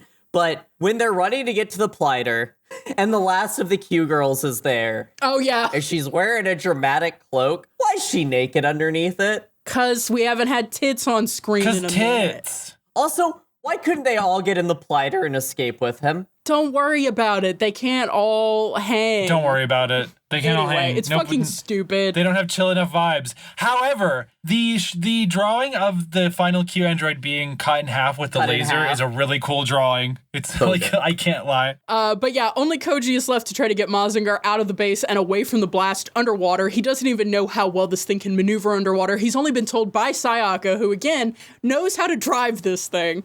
He's only been told by Sayaka that there's rockets in the feet that you could use for propulsion. Like, it's not all, like, you could get out of here.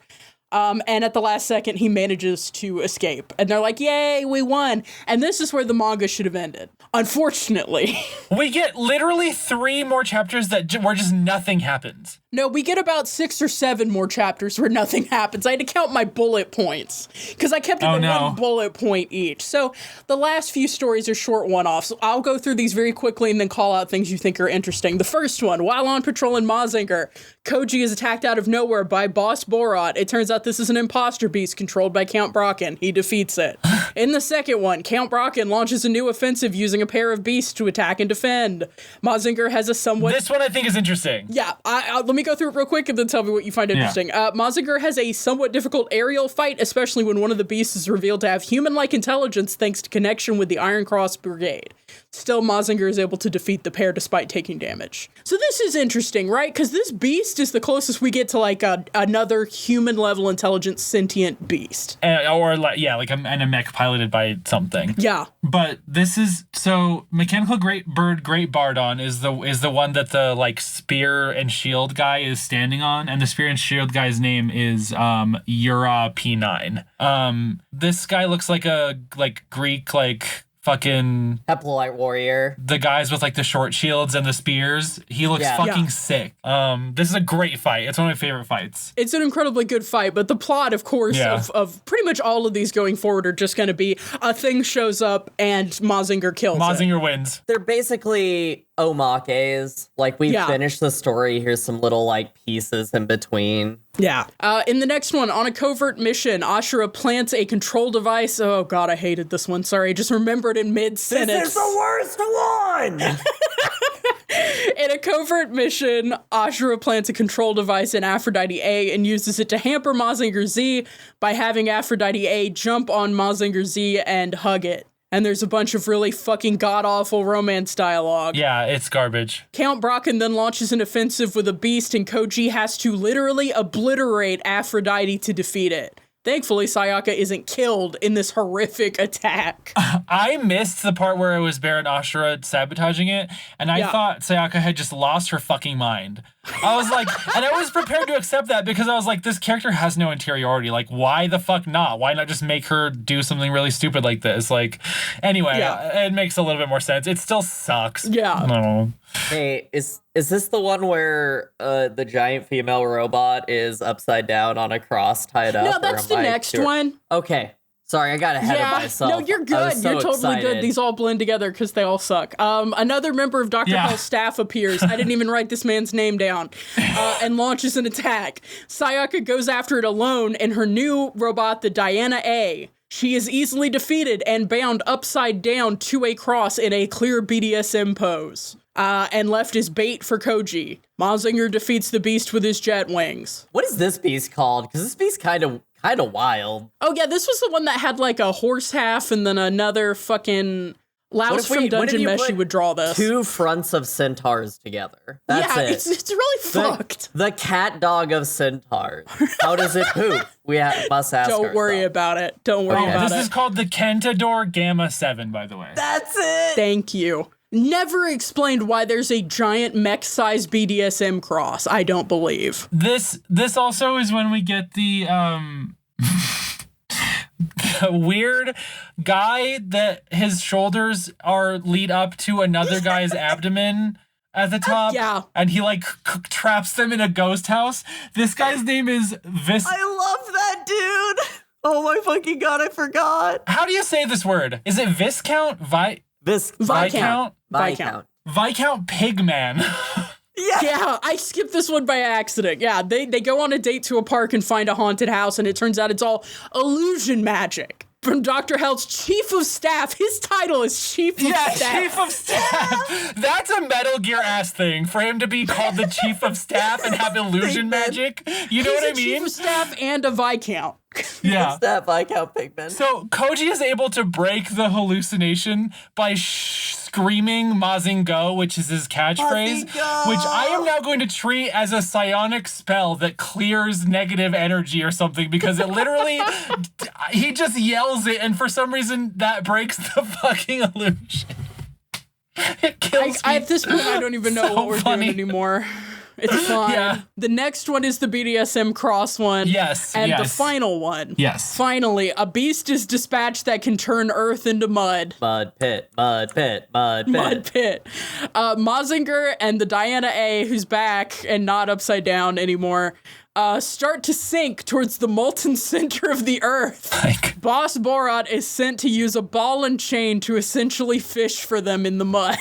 He pulls them works. out, The end. and they use the Yeah. mud against the beast and defeat it. And that's the end of the manga. What a thing we went through. What is What a this? thing. I will never cease thinking about the bigender mech. I can't. Hot dog style. I can't believe that all of mech tropes and also all of human experience is contained in 5 volumes of Mazinger Z 1972, but it is. It is. This is the Rosetta Stone to our civilization's experience. We should just launch all 5 volumes of Mazinger Z into space so that aliens can know exactly everything we're all about. No. We gotta bury it underground so that when they find it in the future, they can build an evil army based on it.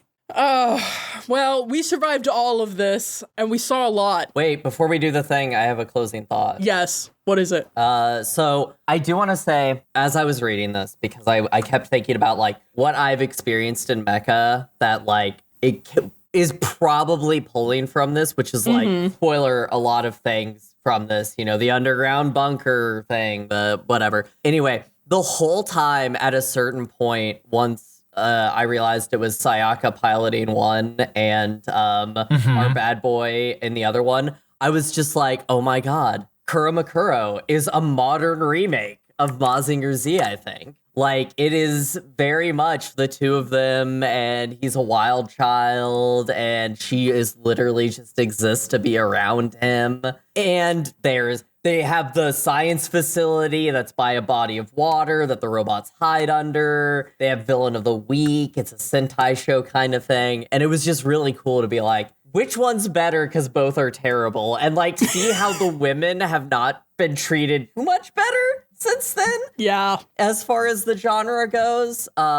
But that's it. What was your modern touch point again, did you say? Kuromakuro? Oh, I don't think I know what that is. Yeah, I hadn't heard of it. It's on Netflix as it's on there as Kuromakuro. And it's basically they find ancient Japanese samurai mechs that are from an ancient civilization, and the ancient civilization is back, and they're mad and want their armor back.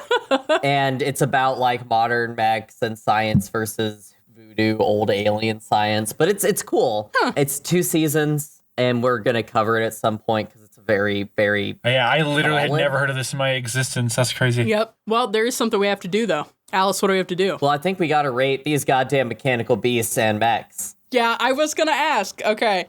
So I'm just gonna read you the list that I have here, okay? We got Mazinger Z. We got Aphrodite A. We have, and I've put them all in a big bucket, and it is a big bucket. The mechanical beast Sabardos, the mechanical beast. We have the Mycenaean giants, who were only on 1 page, but were kind of cool, so I included them. They looked sick. We have Donau Alpha 1. We have Boss Borot. who I keep saying Boss Borat. My mech. And we have, at the very end, taking nothing but L's, Diana A. So, are we including the mechanical beasts as mechs to raid? Yes, come on. And I feel like I wanted to make an argument for no, and then I remembered, like, our first episode, we included a watch. So... No, I think we do. I think because they are actively manipulated by someone else to move. Also, they're piloted. Yeah, that is the core of my argument. I just as an also little bonus add-on. If you insist they are not mechs, they are at the very least indisputably giant robots, and this is a giant robot power hour. So that's very true. That's very true. Okay, I accept this. The fucking dramatic hair flip after that. But I just think we would be very remiss, and I wouldn't be able to give these proper ratings unless Brian listed the name of every single mechanical beast. Oh my god! Okay. In order. Hold on. Garada K7, Douglas M2, Dogara S1, Magara F2, Bomberos Y1, Bajin B9, Mario M7, Crocodile 01, Grogos G5, River F9, Dono Alpha 1, Gokyun U5, Fubu King S1, Death 2 Killers G7, Taurus D7, Ghostfire D9, Balgas King Don X10, Yura P9, Mechanical Bird Great Bardon, Nidal V1, Kentador Gamma 7. Thank you so much for your service.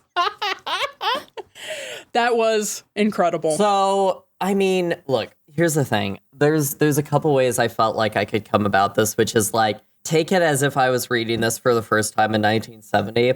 And then I realized I have not taken that approach with anything in this entire run, so I can't start doing it now. So I'm going to look at this, again, nothing to do with the story, nothing to do with the problematic nature, nothing to do with Sayaka being a nothing burger, just on the mecha. They're not that interesting. They look like if there was not a building for scale in a panel or a picture of a person on the same page, it would look like any Sentai show, including the chest beam powers. Nothing of this makes me think of a robot. And one of my favorite parts is like it feeling like something created or found or alien, not just like a person in armor, which is what this all feels like, is a person in armor. Even the weirdest mechanical beast follows the structure of looking human-ish in some way, because they all have to look relatable in the way that, like, you watch a Power Rangers show and they all have to look that way. So it really pains me to say that, unfortunately, boob missiles do not give it additional points, because mechanically it makes no sense to put a missile into your chest cavity. Like, you would have mechanicals in there, right? And throughout the entire portion of this, anytime Mazinger Z, the namesake of this, is damaged, we never see any of the mechanical parts. It looks like an arm got cut off and there's blood. He's got a stab wound. It is really physical in that way. Whenever anything gets cut off, we get a jet of black, which I assume is supposed to be oil, but it's drawn the same way as blood. That's an interesting point. But other robots actually get broken, and the androids specifically are very robotic. So it really took me out of it. And so honestly, like, I hate to put this down with like bad shows that also had bad mecha, because like this manga is kind of funny, you know, guys. It's a little bit It's funny. got some goofs in it. It's got some comedic does some beats weird in things. it. Like, Boss it's of its carries time. some shit. You know, he fails us sometimes, but he does carry a lot. But the mechs kind of fucking suck, and so many other mechs have done it better. So this is a 2. I think that all of Alice's points are so legit, and I don't have any way of justifying my significantly higher score other than just a lot of the mechanical beasts I thought were really cool looking. I really liked the double-ended centaur one. I really liked the crocodile one. I really liked the Mario M7, the puppeteer deployment one. Puppet dispensing robot. Puppet dispensing robot. The underwater one which is one of the ones I didn't actually name. I'll name it in the list, but I didn't name when we were talking about it. Was like one of the cooler ones too. Mazinger itself, I think, is pretty nothing, but obviously this is fundamental to everything we hold dear. Like, nothing that we know in the world and love exists without this, and so like I have to pay it the respect that it has garnered by just kind of being the first one to do some of this stuff. And yeah, maybe I wish that the first one to do some of this stuff like had done it a little bit cooler or a little bit better or a little bit less goofy, but this is also like a sentimental of the aesthetics of the time. And I say that like divorced from all the fucking gross sexual bullshit. Like, I'm just talking about pure like shape language here. Yep. But so for me, I think this is actually a 6. I don't think it's like life-changingly cool. I think that I can see a lot of stuff that I do love out of it. And then some of the stuff, again, I also have to mention, of course, the Baron Ashura mech. Definitely, that mech absolutely skyrocketed. It would have been like a 4 or a 3 for me without that one. I was thinking about that one today, and I read about that mech on fucking Friday. Like, so that's where it's at for me. I feel that. Yeah, for me, I had to kind of strike somewhere between, right? Like, Alice, I totally get your thing. It's completely valid that it's like, you know, we haven't really tried to put things in historical context. And I resist that to a certain extent. Like, even when we were talking about, like, the actual content of the manga, like, you know. But I think I have had to do that before because I think I've mentioned it just offhand. But, like, I watched Star Wars when I was 23. My best friend watched Star Wars when they were like 5, you know, and we have vastly different relationships to Star Wars, right? And I feel like this is the same for me. I feel like someone who read it at the time or who read it very early or who like watched the anime at a very formative age or like really prizes how this affected mech is going to hold this like, it's going to be like their beloved, like can't recommend it, but this is my beloved thing. You know, and I can see how that happens, so I can kind of factor that into my thinking around it. And I have a certain amount of appreciation for, like, Ray Gun Gothic and the idea of what will the future look like that was presented in the 50s, 60s, and 70s. Like, I think that is really interesting. So, to a certain extent, like, I think we have to, like, Alice, you brought up, like, the influences on the design of Mazinger. I was also thinking about things like Lost in Space. Like, a lot of the robots that we were seeing around the globe were looking like this. So I think it's interesting. I think it's an interesting historical artifact. Unfortunately, my eyes started to glaze over with a lot of the mechanical beasts. The Baron Ashura one is, like, the standout, and the puppet one, because they were really weird and fucked up. The Donau Alpha should have been exactly my shit, because y'all know that I love AIs and sentient machines. Unfortunately, every part of it was so fucking weird that I just couldn't find a handhold on it. Boss Borot was charming, but it literally was created off screen. Like, we didn't even have a moment where Boss is like, this isn't fair. I'm riding around on motorcycles. I want a mech. And then, like, in one panel, we're like, oh, wow, here's my mech, you know? You know, we didn't get any of that. And then, like, the change between the Aphrodite A, which was already treated so disposably, to the Diana A, which had, like, a different and kind of cool design. I was kind of excited for it. And then the first thing you see happen to it is that it's upside down in a BDSM pose on a cross. Like, I couldn't muster much affection for this stuff. And so while trying to hold all of these thoughts and feelings in my head, I came out at a 4. That's what that looks like when I'm trying to hold too many thoughts and feelings in my head. It's a 4. So, yeah, that's where I came down. All right, with that, we are going to go to the break, and when we come back, it'll be time for a game which won't be educational, I promise. Nice. I hate learning!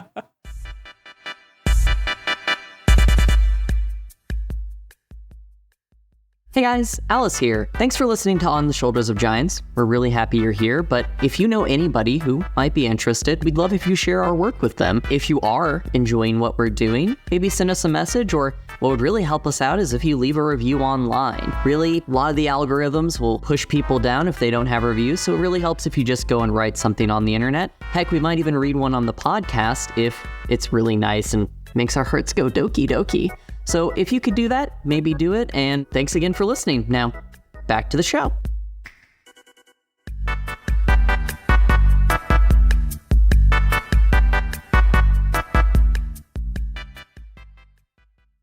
Woo! All right. Welcome back. Welcome. I have a game for us, and our game this time is called Iconic Firsts. So Mazinger Z, of course, is thought of as the first mech anime. I leave myself a little room there because I'm sure somebody's going to be like, or the first mech property, I should say. Well, I leave myself a little room. Yeah, it was actually a self-published doujinshi from, you know, blah, blah. It's like, you know what? Give me a scan. We'll cover it. Yeah. But yeah, so Mazinger Z is thought of as like the first mech anime. And as such, it originated a lot of concepts that we will see in mech anime and in mech adjacent anime going forward. So this game is all about the iconic firsts of things we saw in Mazinger Z. So I'm going to ask you a question, and I'm going to ask you, or I'm going to present you a feature or an idea. And I'm going to ask you, did Mazinger Z originate this idea? Did it appear for the first time in Mazinger Z? Or is it a reference to something else? Did it predate it? Etc. I have 10 questions for you. You can answer yes or no. Obviously, no stealing because it's a binary choice. And going first is Alice. Alice, did Mazinger Z originate the idea of controlling a giant robot? No. That is correct. You get a point. No, Go Nagai himself acknowledges that his inspiration in having a giant robot controlled by a child came from Tetsujin number 28, which is a very iconic story of a child controlling a giant robot. People will see it and see that it is a very clear influence on the Western Iron Giant animated film. You don't get Iron Giant without Tetsujin G, or Tetsujin number 28, rather, and you don't get Mazinger without it either.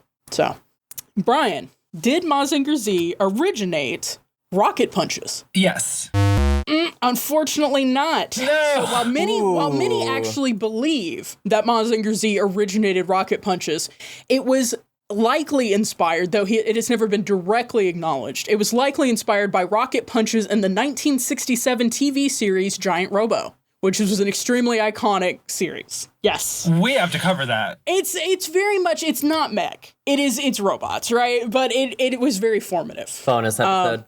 Yeah, bonus episode type thing. Bonus. Alice. Hello. This one's just for you. Breast beams. Okay. Did Mazinger Z originate the breast beam? In the context of an anime manga thing? Because I'm pretty sure I've seen some Western laser titties.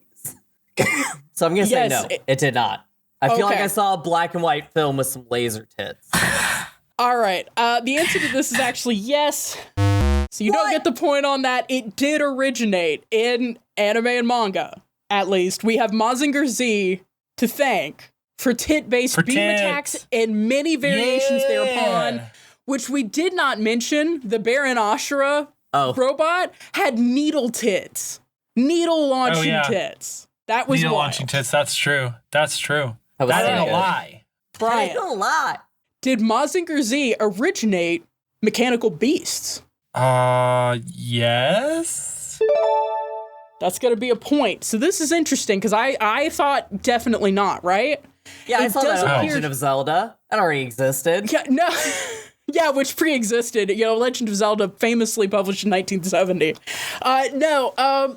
So this was an interesting question. The answer is yes. It can be murky due to the influence of Ultraman and Robot Beast being a popular Super Sentai enemy. Yeah. But Mazinger Z does appear to be the origin of robotic animalistic monsters. Specifically, Mecha Godzilla came out 2 years after in 1974. Ooh. Okay. So it's very possible that Mecha Godzilla could have been inspired by Mazinger Z. That first Mechagodzilla movie is also rips ass. Everyone should watch that. It's a great fucking movie. All right, back to Alice. Did Mazinger Z originate eye lasers as a mech weapon? Be true to your heart.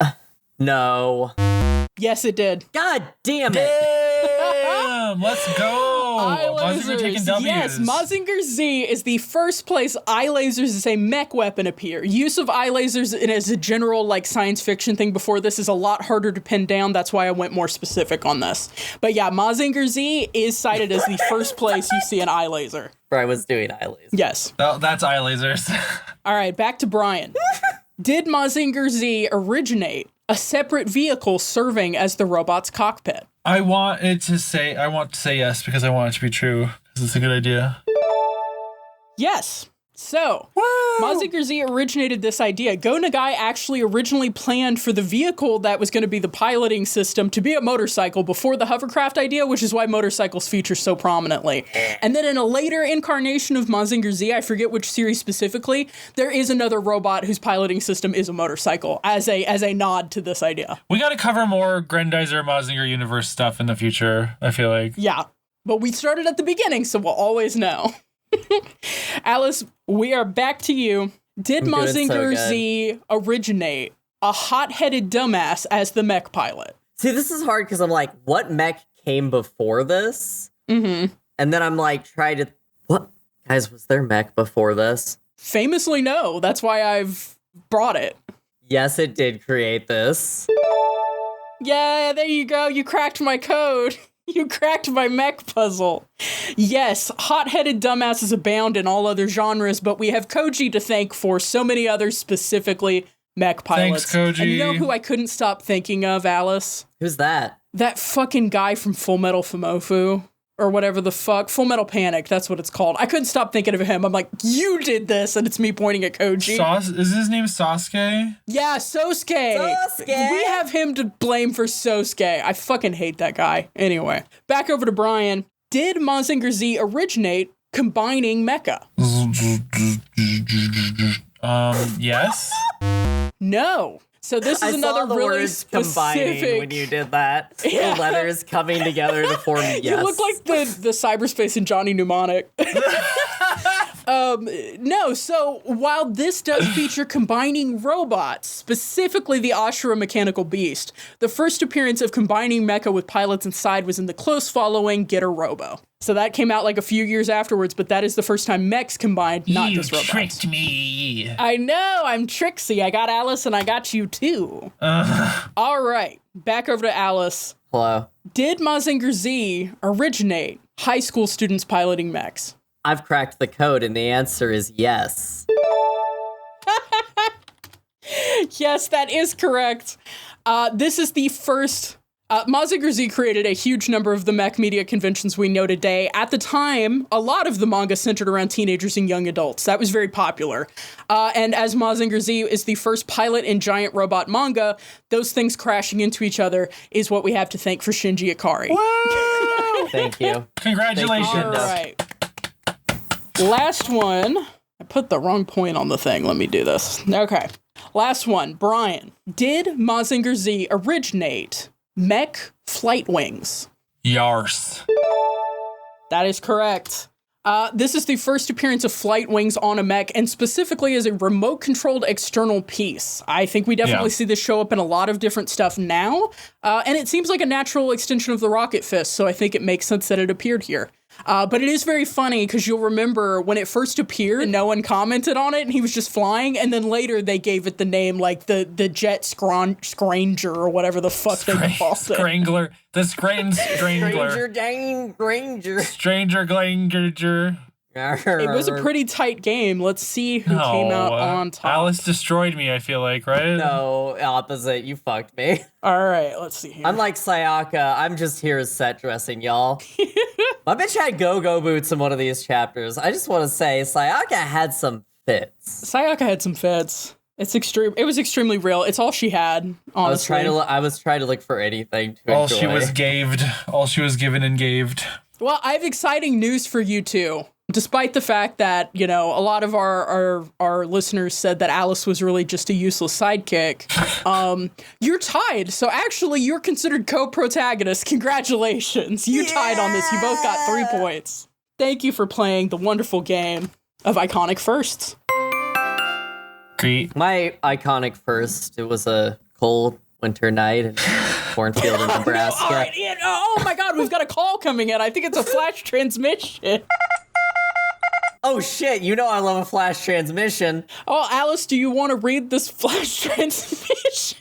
I would love to read this. I always forget that I shouldn't say read that. I'm gonna decode this flash transmission. Okay, yeah, decode it for us. Dear OSG Pod, I'm a young mech pilot and sidekick to someone I guess you could say is the protagonist of our struggles within the evil power. Unfortunately, my position isn't as fun as it sounds. Despite the fact my mech is near identical to his and I learned to pilot well before him, after I taught him the basic, he took public prominence and has been treated as the stronger of the pilot of the two of us. Our struggles with the evil power have deeply affected my studies. I face some situations of sexual harassment, and my mech has been repeatedly treated as disposable. After a recent kidnapping incident, I've been reflecting on my situation. The evil power we fight is headed mostly by Nazis, but one of the non-Nazis seems like they could really use a friend. I think I might have an in there, and could potentially leverage my intimate knowledge of the construction and function of mechs to improve the organization's battle losses, and possibly usurp leadership.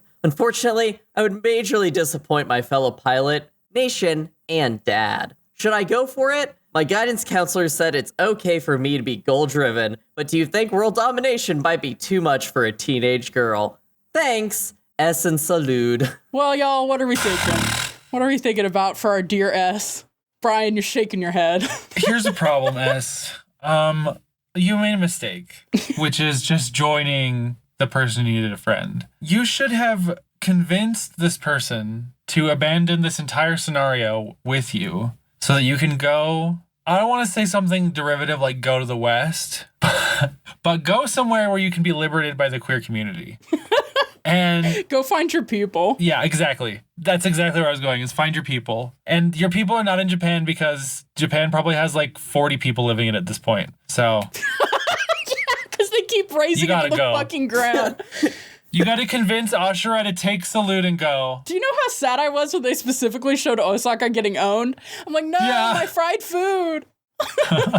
Well, Alice, do you have advice for our dear friend? First off, you sound like the type of person who wears a pleated skirt every time you pilot a mech, and I just want to say I appreciate that. And second, I know, sometimes in times of usurping powers that are unjust, you join coalition of groups to unseat those. But a person who is a non-Nazi who hangs out around a lot of Nazis, there's a lot of other countercultures to join. Maybe you could do something with this person, show them the error of their ways. Like, I'm getting activities. Against the point. Take the mech with you. That's the important part. Wherever you go, it's your mech, not theirs. Yeah. Has Baron Ashura ever built Gunpla? Maybe they just need to smoke a blunt and build Gunpla. Oh, you want to go on Salute with me, smoke weed, and build some Mazinger Gunpla?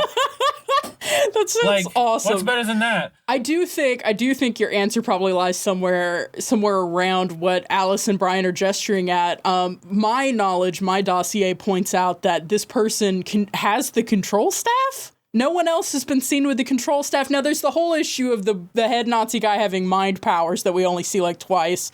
But they have the control staff. I think you're in a really unique position to just talk to them. Don't just try to take over. Don't publicly defect. There's no need to burn your bridges just yet. It's like when you're quiet quitting a job. Exactly. You're quiet quitting your dad and this job. So think of it that way. I sent that bitch a pic of my control rod. That's it. I showed you my control rod. Please respond. I'm glad none of us said go to a ancient philanthropical orders charm school, unzip your jumpsuit halfway, and infiltrate a whole other nuclear situation as a 999 agent, and then seduce a guy and leave. Yeah. Because that answer doesn't usually end well for people, I feel like. Nah. But it is the only other option available for a woman. Yeah. Just to be clear. We can all be honest. A teenage girl can pursue world domination. Right. We believe that, okay? Yeah. When you join Model UN, that's one of the first things they tell you. If Lelock can do it, you can do it. That little gay boy can do it. Little homie gay ass can do it. Did you just call Lelock that little homie gay ass? Hold on, I have to change my Discord name. I cannot wait to call back to this when we finally cover Kogias, but continue. No, just I'm saying, okay, this person is alienated. They've got the control rod. Don't burn any of your bridges yet, but send them an email. Make that connection. And then they take some of their mechs, you take your mechs, and yeah, just fuck off and go do your own thing. It seems like both organizations are fairly incompetent, And if you leave, your dad might leave with you, and then that's a brain drain on that whole situation. So I don't know. Never be never be afraid to pursue your own dreams. That's what I'm saying. I think everybody here is correct. And I do hate that we lost Salute, but I think, that flying base ghoul that we saw in 2 pages, I think that'd be pretty cool to take. Bird? Yeah. Hell yeah, brother. Hell yeah, brother. Be true to your heart. Normalize air carriers. There, I said it. Normalize air carriers. The official OSG stance is that air carriers have been ostracized from our society and we need to bring them back in. Yeah. Oh, well, that's this episode of On the Shoulders of Giants where we discuss Mazinger Z. Any parting thoughts, you two? What the fuck is mecha? How did this birth so many beautiful things? I'm glad we did it. I'm glad I know this. If we didn't have little domino meme, little domino, Mazinger Z, big domino, Metallic Rouge, Iron Widow. Oh, yeah. Iron Widow, yeah. Yeah, this is my final. A fun fact I didn't get to share. Oh, I'm so sorry. A fun fact I didn't get to share. Guillermo del Toro specifically cites Mazinger Z as an inspiration for Pacific Rim. What? Like, by name. It was huge. No, that makes perfect sense. It was huge in Spanish-speaking countries in the 1980s. That makes perfect sense. Yeah. This is ending me now. There's a giant statue of Mazinger in Spain.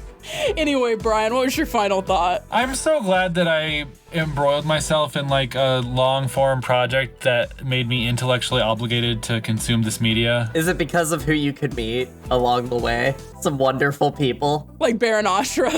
It's the fucking freaks we can meet along the way, like Baron Ashura. Freaks affectionate. Well, thanks for listening. Pilots, remember you can reach out to the team for advice at our email, questions@osgpod.com, and non-pilots can send general questions or feedback to the same address. You can also catch up with us on social media. The links are in the description for updates and more. Make sure to check back in 2 weeks when we'll be discussing power armor over the entire Fallout media franchise. Until then, goodbye. I love you. Goodbye. I love you. Goodbye. I love you, Mazingo. Mazingo!